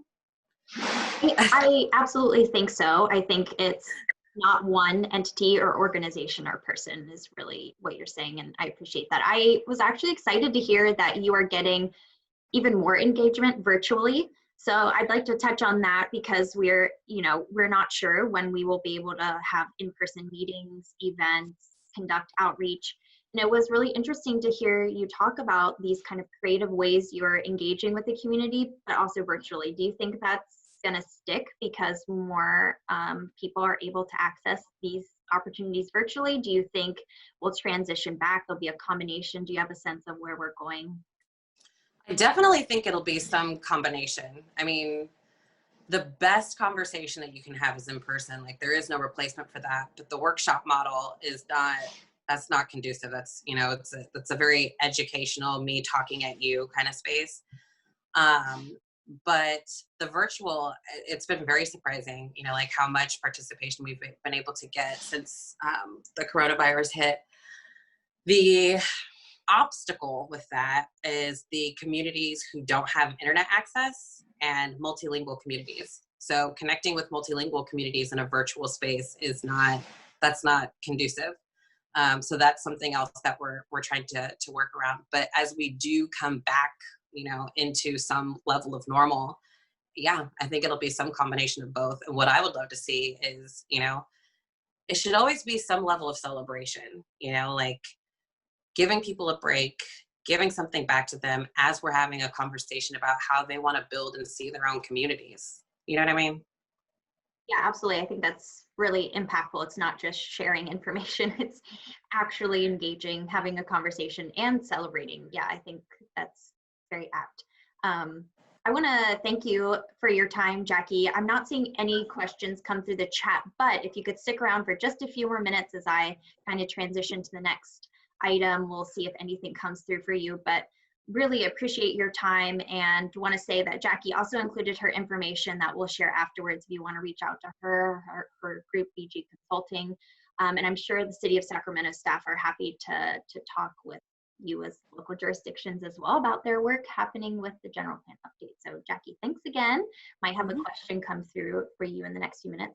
So we have one last item in our agenda, but we know we're coming close to our time. There's just so much good content today. So I'm going to close out now and kind of tee you up for what's going to happen in 2 weeks, and then I'll start our last item. So first, thank you for engaging in a really good conversation. I think it was so important for us to understand the history, not just in the United States, but also in our region, about how decisions like zoning have affected our communities and our urban form and what we do about that. We're already getting notes about how we shared this information with our decision makers, because not everyone gets access to this history. So I think we all learned a lot today, which is really exciting.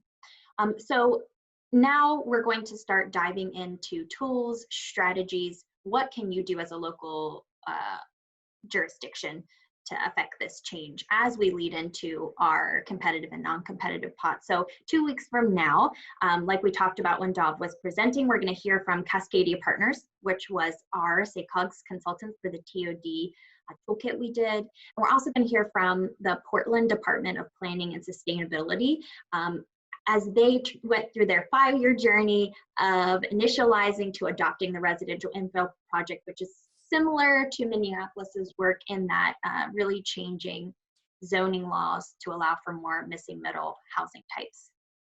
So with that, I'm going to conclude my formal remarks and share my screen and video. The City of Elk Grove has a really, really interesting and unique approach to outreach engagement for their housing element update. They've created an online tool that allows the community to interact and build their own housing plan. The information shared back with the city. The City of Elk Grove wasn't able to join us today, but we did record the conversation, and I'm going to share that now.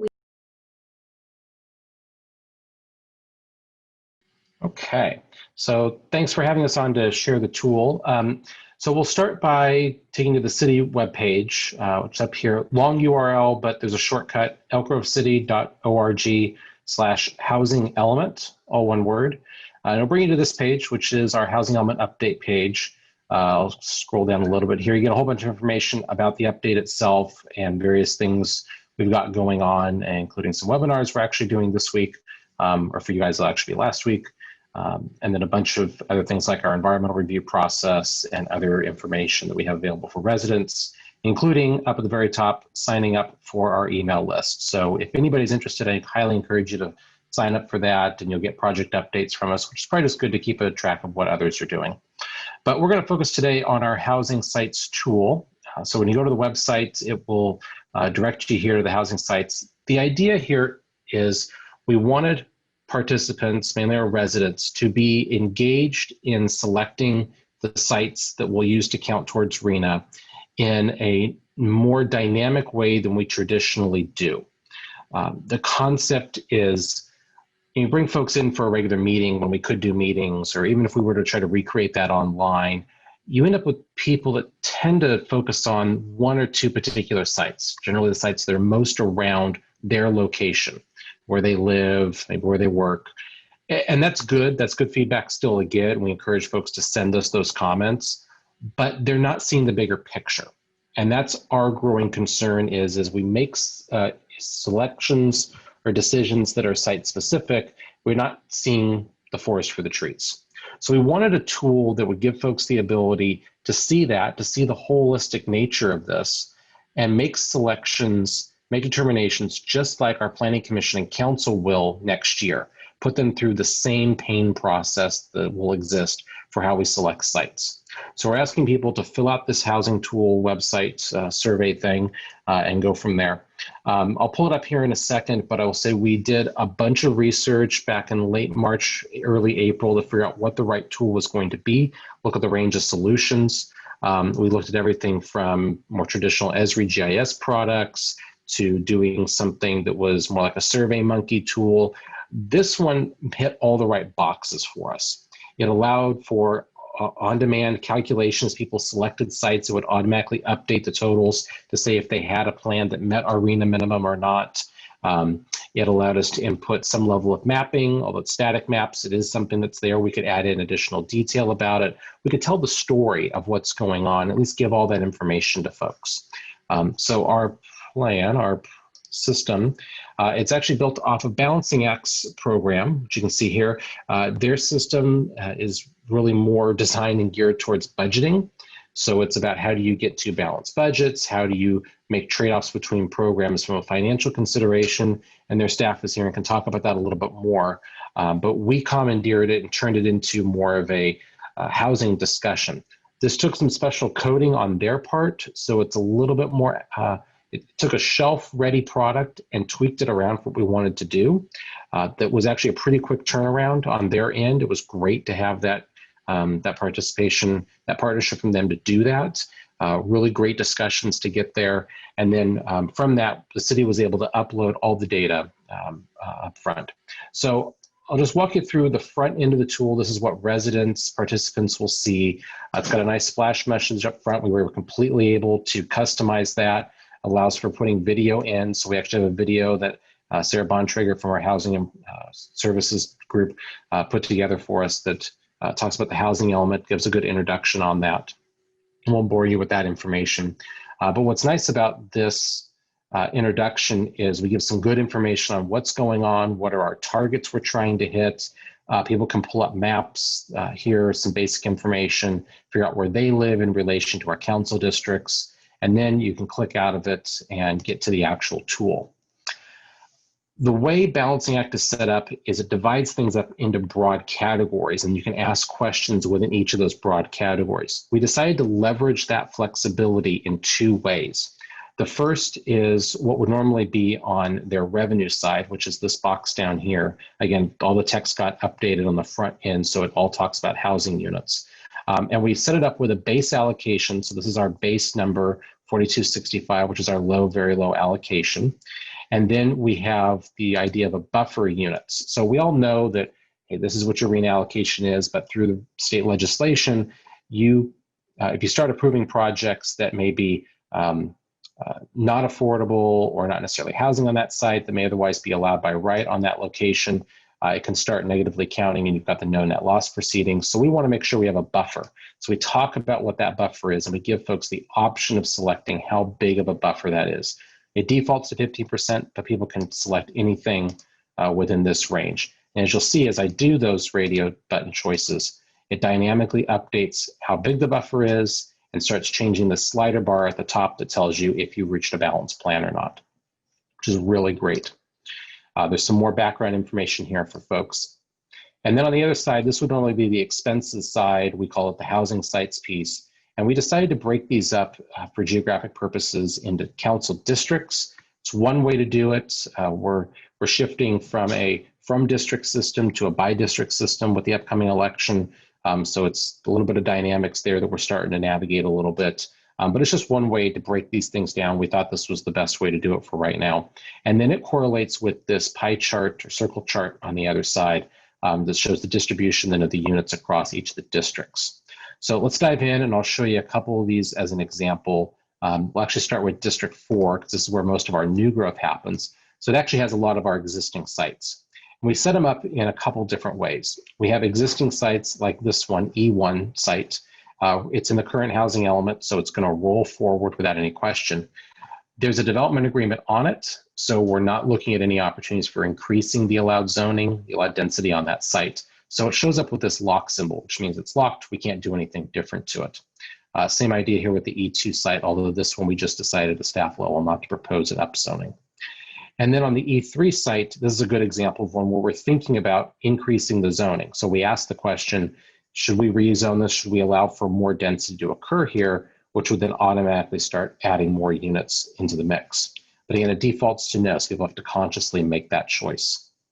You'll see these little eyes all throughout. That's for more information. So people can click on this, get a little pop-up, which will tell them how big the site is. There's all text we're able to customize. It's actually a great back-end system where you set all this up in an Excel table, and then you can push it into the system and auto-populate, and you can tweak it around from there a little bit. Super easy. Was really happy with that process. And then for the more details, that's where we ended up adding the map itself. So you can get a map that shows where the location is, the intersections, highlights all that. I'll jump up then to District 1 because we have some candidate sites here that are good to see. Very similar to the existing sites where we wanted to add in or want to have a conversation about should these be included or not, so much like we did the existing that are going to be upzoned. We list them here, the same sort of information is up there, and then we ask, should it be included, yes or no? And again, it all auto-calculates. For each of the sites, there's a comment function that's included. That's an option. You can turn it on or off. We chose to leave it on. People can actually go in here, they can make a comment and say whatever they want to say about the site, and it'll record that data then for us in the system, and we can see those comments as people submit the plan. One piece of this that's been controversial a little bit, we've had probably about a half dozen folks who've emailed us or called with some complaints about it.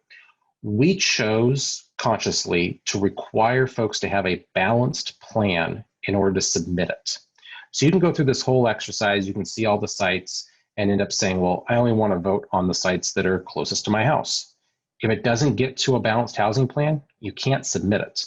The system records the click data, so we can see some of that intrinsically based upon how people are interacting with the site. It's not the most accurate data to make decisions about because it's based on some Google Analytics, but we can get some information, some anecdotal information out of it. But the best way is for folks to actually submit a plan. So folks have made complaints, hey, I only wanted to comment on these sites. Great, send us those as an email or a letter or some other form of communication. Don't try to submit the plan. We're not going to force you to submit the plan as the only way to provide those comments. We're trying to get folks to go through, again, that pain of selecting sites and making those real hard decisions. So we're going through that process here. So that's the front end of it. I'm going to jump over real quick to the back end. I'll show you this just a little bit.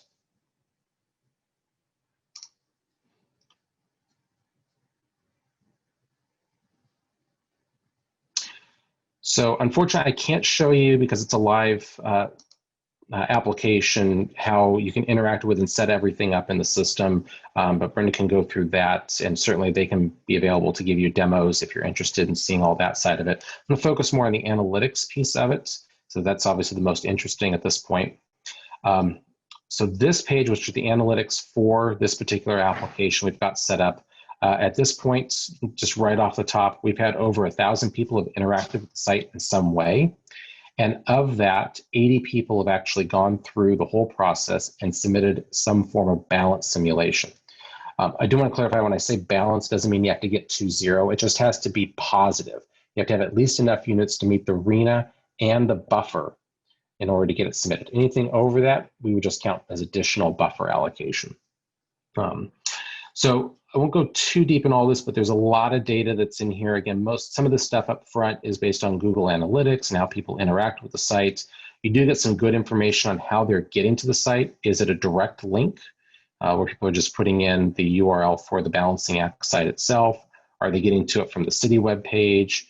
We've done a lot of stuff with our social media platforms. You'll see Nextdoor and Facebook on here. This is, I think, is Instagram. It's more Facebook, other connection pieces. So we can see how we're getting that information out, how people are able to interact with the site, how they're able to get to it. And then in terms of the click data, this is just but one screen. There's a bunch of others that'll show some of this data. So you can hover over it and get additional data. It's nice, it'll show you the submission versus click data. You can see what those percentages look like and the numbers overall and how they're charting against each other. All of this, in terms of the submitted answers, submitted responses, are exportable into an Excel file. So we've been actually working with it outside of this analytics system, just because of the nature of the data and how we want to deal with it. So I'm going to switch over to the other page. Okay, so we've put together an Excel file, which we've gone through and done some calculations on, just real basic math stuff for each of the sites to go through and say, okay, what were the total responses that we've gotten? How many were no's versus yes? What the percent yes is for each of those? And there's some back check math on here. So we're able to go through, and every couple weeks or so, as we get another batch of folks come in, we can re-export the data and resubmit it on here, and it'll auto-calculate this. And then we built a front end to it where it'll then sum it all up based upon the sites. We break out existing versus candidate sites, and we can see the number of units, either the existing capacity or the proposed capacity, what the percent in favor was on that other tab. And then we can make some decisions at a staff level on what our recommendation might be. So this is sort of a snapshot in time of where these are. We've got some color coding in here to determine, okay, if we set our threshold like at 65% minimum, staff would recommend including it. And then we can back check those against, maybe we get some comments like maybe these sites we're getting a lot of negative owner feedback. Do we really need them? And then we set it up at the bottom so it'll do the math and say what our buffer ends up looking like and what percent buffer we have. And then obviously, because it's in Excel, we can generate a whole bunch of charts and graphs and things. So we're starting to do that over here. So that, I think, is the core of everything. So yeah. Well, thanks, Christopher, for a really detailed presentation, and appreciate you going through both the front end and back end. I know I have some questions about the user side and a little bit more about the data, but I want to recognize Brenda Morrison, who is with Balancing Act, the tool Elk Grove is using. Balancing Act has also been used in our region for the city of Roseville. So Brenda, I'm curious, are you seeing more requests like this to do a little more customizable work, or a little less traditional in terms of Balancing Act? Are you seeing more requests to do a little out of the box, like the city of Elk Grove? Well, first of all, thanks for having us. Christopher, thanks for doing such a good introduction for the audience, and thanks for allowing us to participate today. I think Elk Grove really demonstrates just extraordinary vision of how flexible the tool can be used. So we do customizations. I don't think we've ever done one as unique as Elk Grove's in terms of housing. But we now, because of Elk Grove, and this is what's wonderful about it, they've pushed us into being able to do that.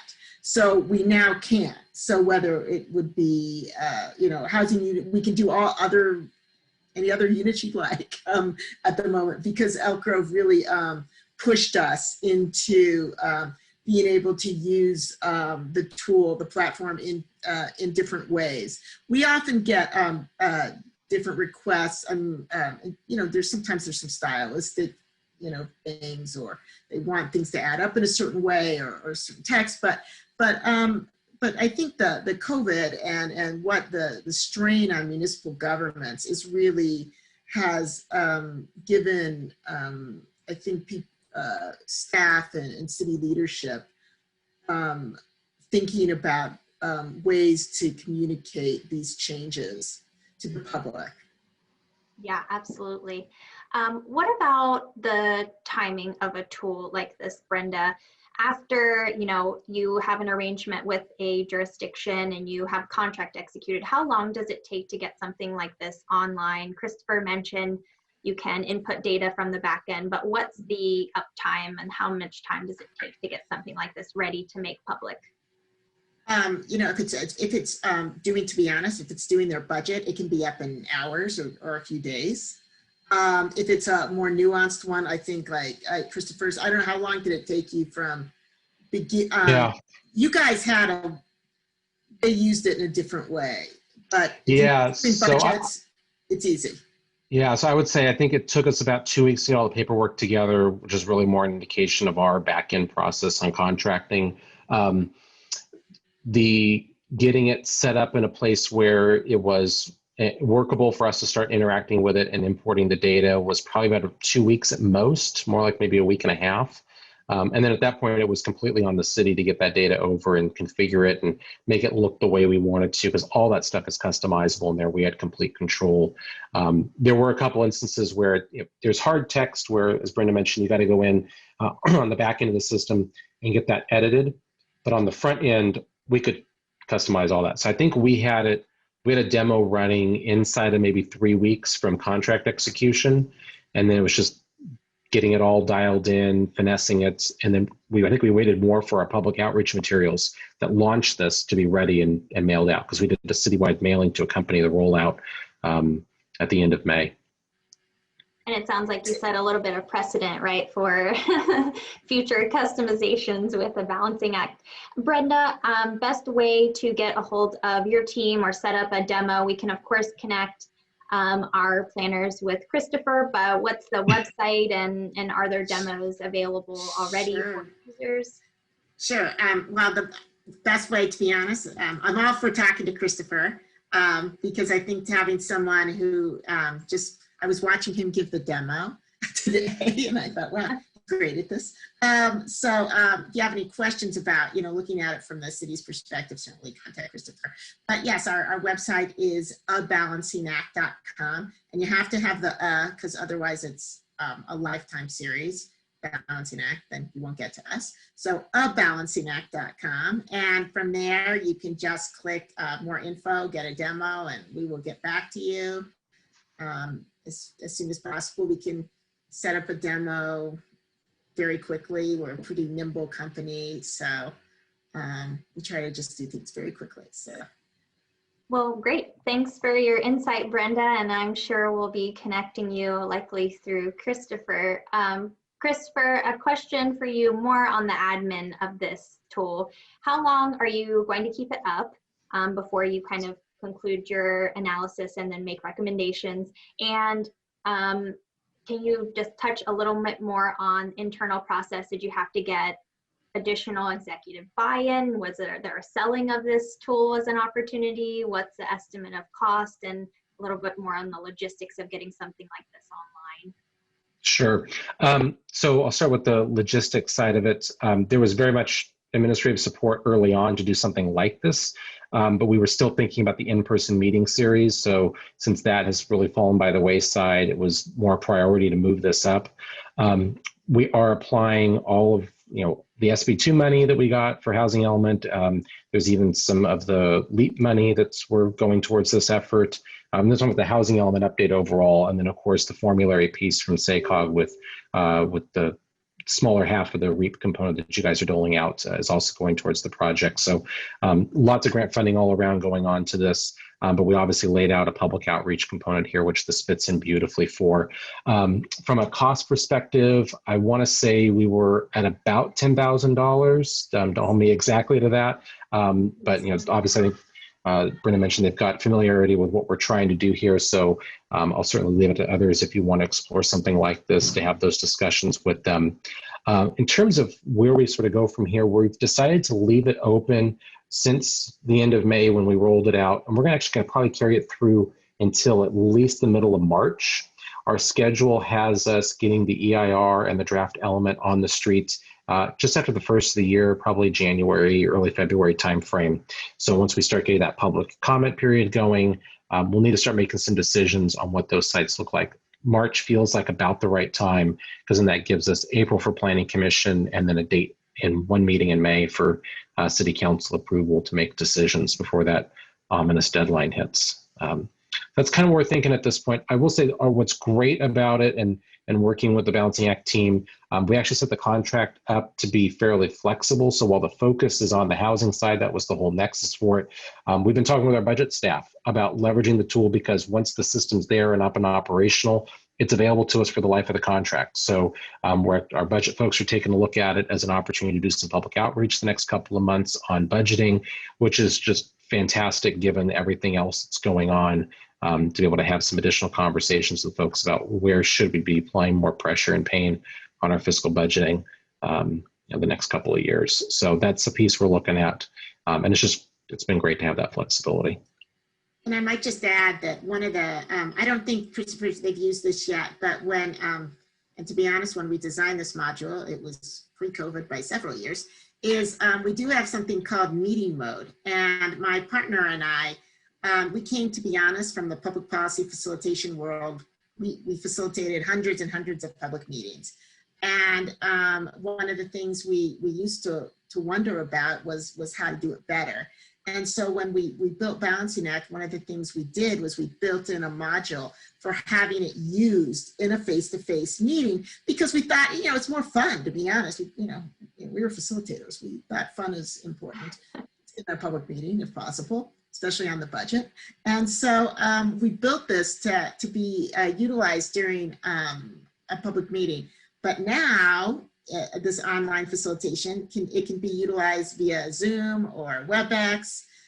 So we've got the capability that if Christopher wanted to hold an online meeting with a group of residents, or a city council person wanted to hold it for a group of residents to discuss this issue, they could do a Zoom meeting, and each participant, they could register, and each participant could be voting. And as Christopher is facilitating the meeting, he could see how residents are voting in live time. So he could go, gosh, 40 of you think you should have more, this would be a great place for, and 30 of you don't.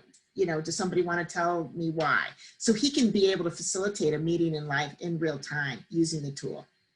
And who knew that would be our future? That's helpful to know because I'm, like many of our jurisdictions, that's kind of a combination of several tools as we anticipate being in a virtual setting for an indefinite future. Christopher, on the user side, you showed the background analytics, right? It seems like you have pretty good uptake. What other feedback are you getting so far? And does it seem like there's more of an educational component when people are using the tool? Do you feel like they understand, the choices they're making, or have they reached out to you for additional assistance? And any surprises, locations you may not have thought, or is it, because it's a pretty interactive tool, right? So anything that's surprising or basically what you had assumed going into using it? Right. We've gotten a lot of great positive feedback from our council and commission members when we've done presentation. We did a couple of meetings with them in August to showcase here's where we are with the sites, here's the list we're considering, and then here's the tool that we're using. And they were all super appreciative of having a tool like this that was putting residents in the same hot seat that they're going to be in next year. So everybody was feeling the pain together. That's been hugely popular, and I think we've heard from a couple of folks in the resident side that they appreciate that same sort of interaction and being able to see that trade-off. The few folks we have heard from that are more negative on it, it's really about, well, I only care about this one site, or this issue is more complex than just picking sites. And certainly that latter is true. We're talking about housing that's affordable for all levels of the population. It's really what the housing element's about. And we're only really focusing on this one piece because politically, it's the most contentious component of the housing element. So there is a huge educational piece to it. And that's where I think you see the big distance between folks that are going into the tool thinking, oh, okay, I'll just be able to reply on one site or the site nearest me. And then they get into it. It's like, well, wait, I can't actually submit this. And that's when they reach out to us and we say, oh, no, this is why we did it this way. We tried to explain it in the text. Maybe some people miss it, but there is a lot of background, a lot of education to give. It's a great communication tool to understand that, and particularly the trade-offs on these sites. Yeah, Chris, just to piggyback on that a little bit, I'm curious how much feedback you've been getting on the why question. I mean, I think that it's fantastic to kind of get the sort of yes, no on the policy question of do you rezone, do you not? But it's cool that you have also that comment ability as well. So I guess I'm curious, what types of comments are folks leaving in that comment box to just kind of explain, why they feel some places are appropriate for zoning changes and maybe some aren't. Yeah, we haven't gone through all the comments yet. There are some typical ones you'd expect to see. They're like, I don't like the site because it's near me, or this is a really bad location because it's out in the middle of nowhere. So those are pretty common.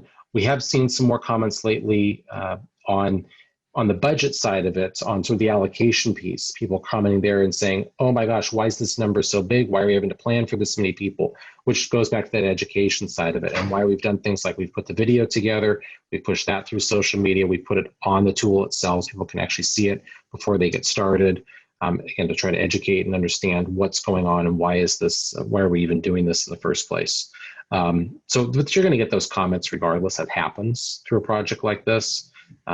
So we just keep hitting home the points and talking about it and help folks understand why this is an important issue. What about the data you showed us, the kind of back end reporting? It seemed they were really nice graphics that kind of automatically are produced from the back end of the system, and then the Excel. Are you going to take that to council? Are you using internal considerations when you're making decisions, or what's the kind of next step after you get all of the results from the tool? So we'll end up sharing some of the analytic data. I think we'll scrub a little bit the location data. There was one pinwheel up front which showed where folks were logging into the site from, because it records IP addresses, and then you can get geographic information off of that from the ISP. So that data is in there. The system is populating that. Again, a lot of it's driven by Google Analytics, so it's as best as that data is going to be. So I wouldn't necessarily make decisions exclusively on the click data or exclusively on that visitation information. If you go in, you can actually dive down further than I showed you on the web page itself and those analytics to look at some of the specific data on individual sites and the click history on that. So we'll review that, but it'll be more of an anecdotal review. as opposed just to sort of understand how people are interacting, because there's going to be a lot of folks maybe that are stumbling upon the tool and just want to play with it, and that's great, and we highly encourage that. And much like this presentation, it's good to share that information, what others are doing. But then there's also folks that are going on there and they're just trying to get to an issue-specific site, or a site, one that's most concerning to them. So we'll see some of that data, but it's not necessarily going to drive it. The data will get a little dirty. So we'll really go more off of the total number of submissions, the actual submitted data. So we'll share that information. We'll try to pull out some more data about where those are coming from. The system does record those IP addresses, so we'll be able to see that. We're asking for email addresses as part of it, so we could add that information to our email list. And then, like I showed you with the Excel files, we're actually going to do most of the analysis work to actually see how folks were selecting sites, what were they turning off or on, and then that system's set up right now to push that data over into some summary tables. So we'll be able to show that. And really it'll come down to, at the end of the day, balancing that information we get from this survey with direct correspondence we get from owners and other third-party comments that we receive. So that'll end up being its own balancing component in and of itself. We already have a couple of sites that they were flagged on there with some special colors where we've heard some pretty negative comments from property owners. There's a couple others we need to flag on there, but we're actually seeing some strong resident support for those. Maybe it's because you don't necessarily have residential directly abutting, or it's a site that is really large and people don't want to see it develop. Maybe what's already zoned for there. So you can get some more flexibility out of it. So that'll be the conversation we have with council. And I think what's nice is we're seeing from the data thus far, we can get to a place where we can meet the minimum. Now the question is, how big is the buffer? At a staff level, we want that buffer as big as possible to give ourselves the most flexibility for the next few years. Is the council going to be willing to go for that big of a buffer and live with the political consequences of it? So lots of trade-offs there to keep talking about. Was the default of 15% or the defaults to no strategic, or is that just how you set up the system where the default radio button hits? Yeah, we talked about that quite a bit. At first it was like, oh, let's put it at the minimum. And it's like, well, that people are never going to raise it. But we also didn't want to put it at 25% because it's going to be too high a bar for most folks. So it was sort of 15% is the happy medium. We've seen a couple of people that have gone in and consciously moved that number. I think I saw one person that raised it all the way to 25%, which was interesting. We'll have to dive into their responses more specifically. And then there were definitely a couple of folks that moved it down. Most folks, though, I think are missing that piece of it. They're not interacting with that panel as much. So that may be something, there's nothing we can do to change it at this point because we're live with the system, but we could certainly explore that issue more if we had time. Great. Well, thanks for walking us through the tool. Dov, any other questions you might have for Christopher? That's it on my end. Great. So a balancing act is abalancingact.com unless you're looking for the lifetime series, which is just balancing act. And then Christopher, remind us one more time the Elk Grove website that everyone can go directly to. Sure, www.elkgrovecity.org/housing element.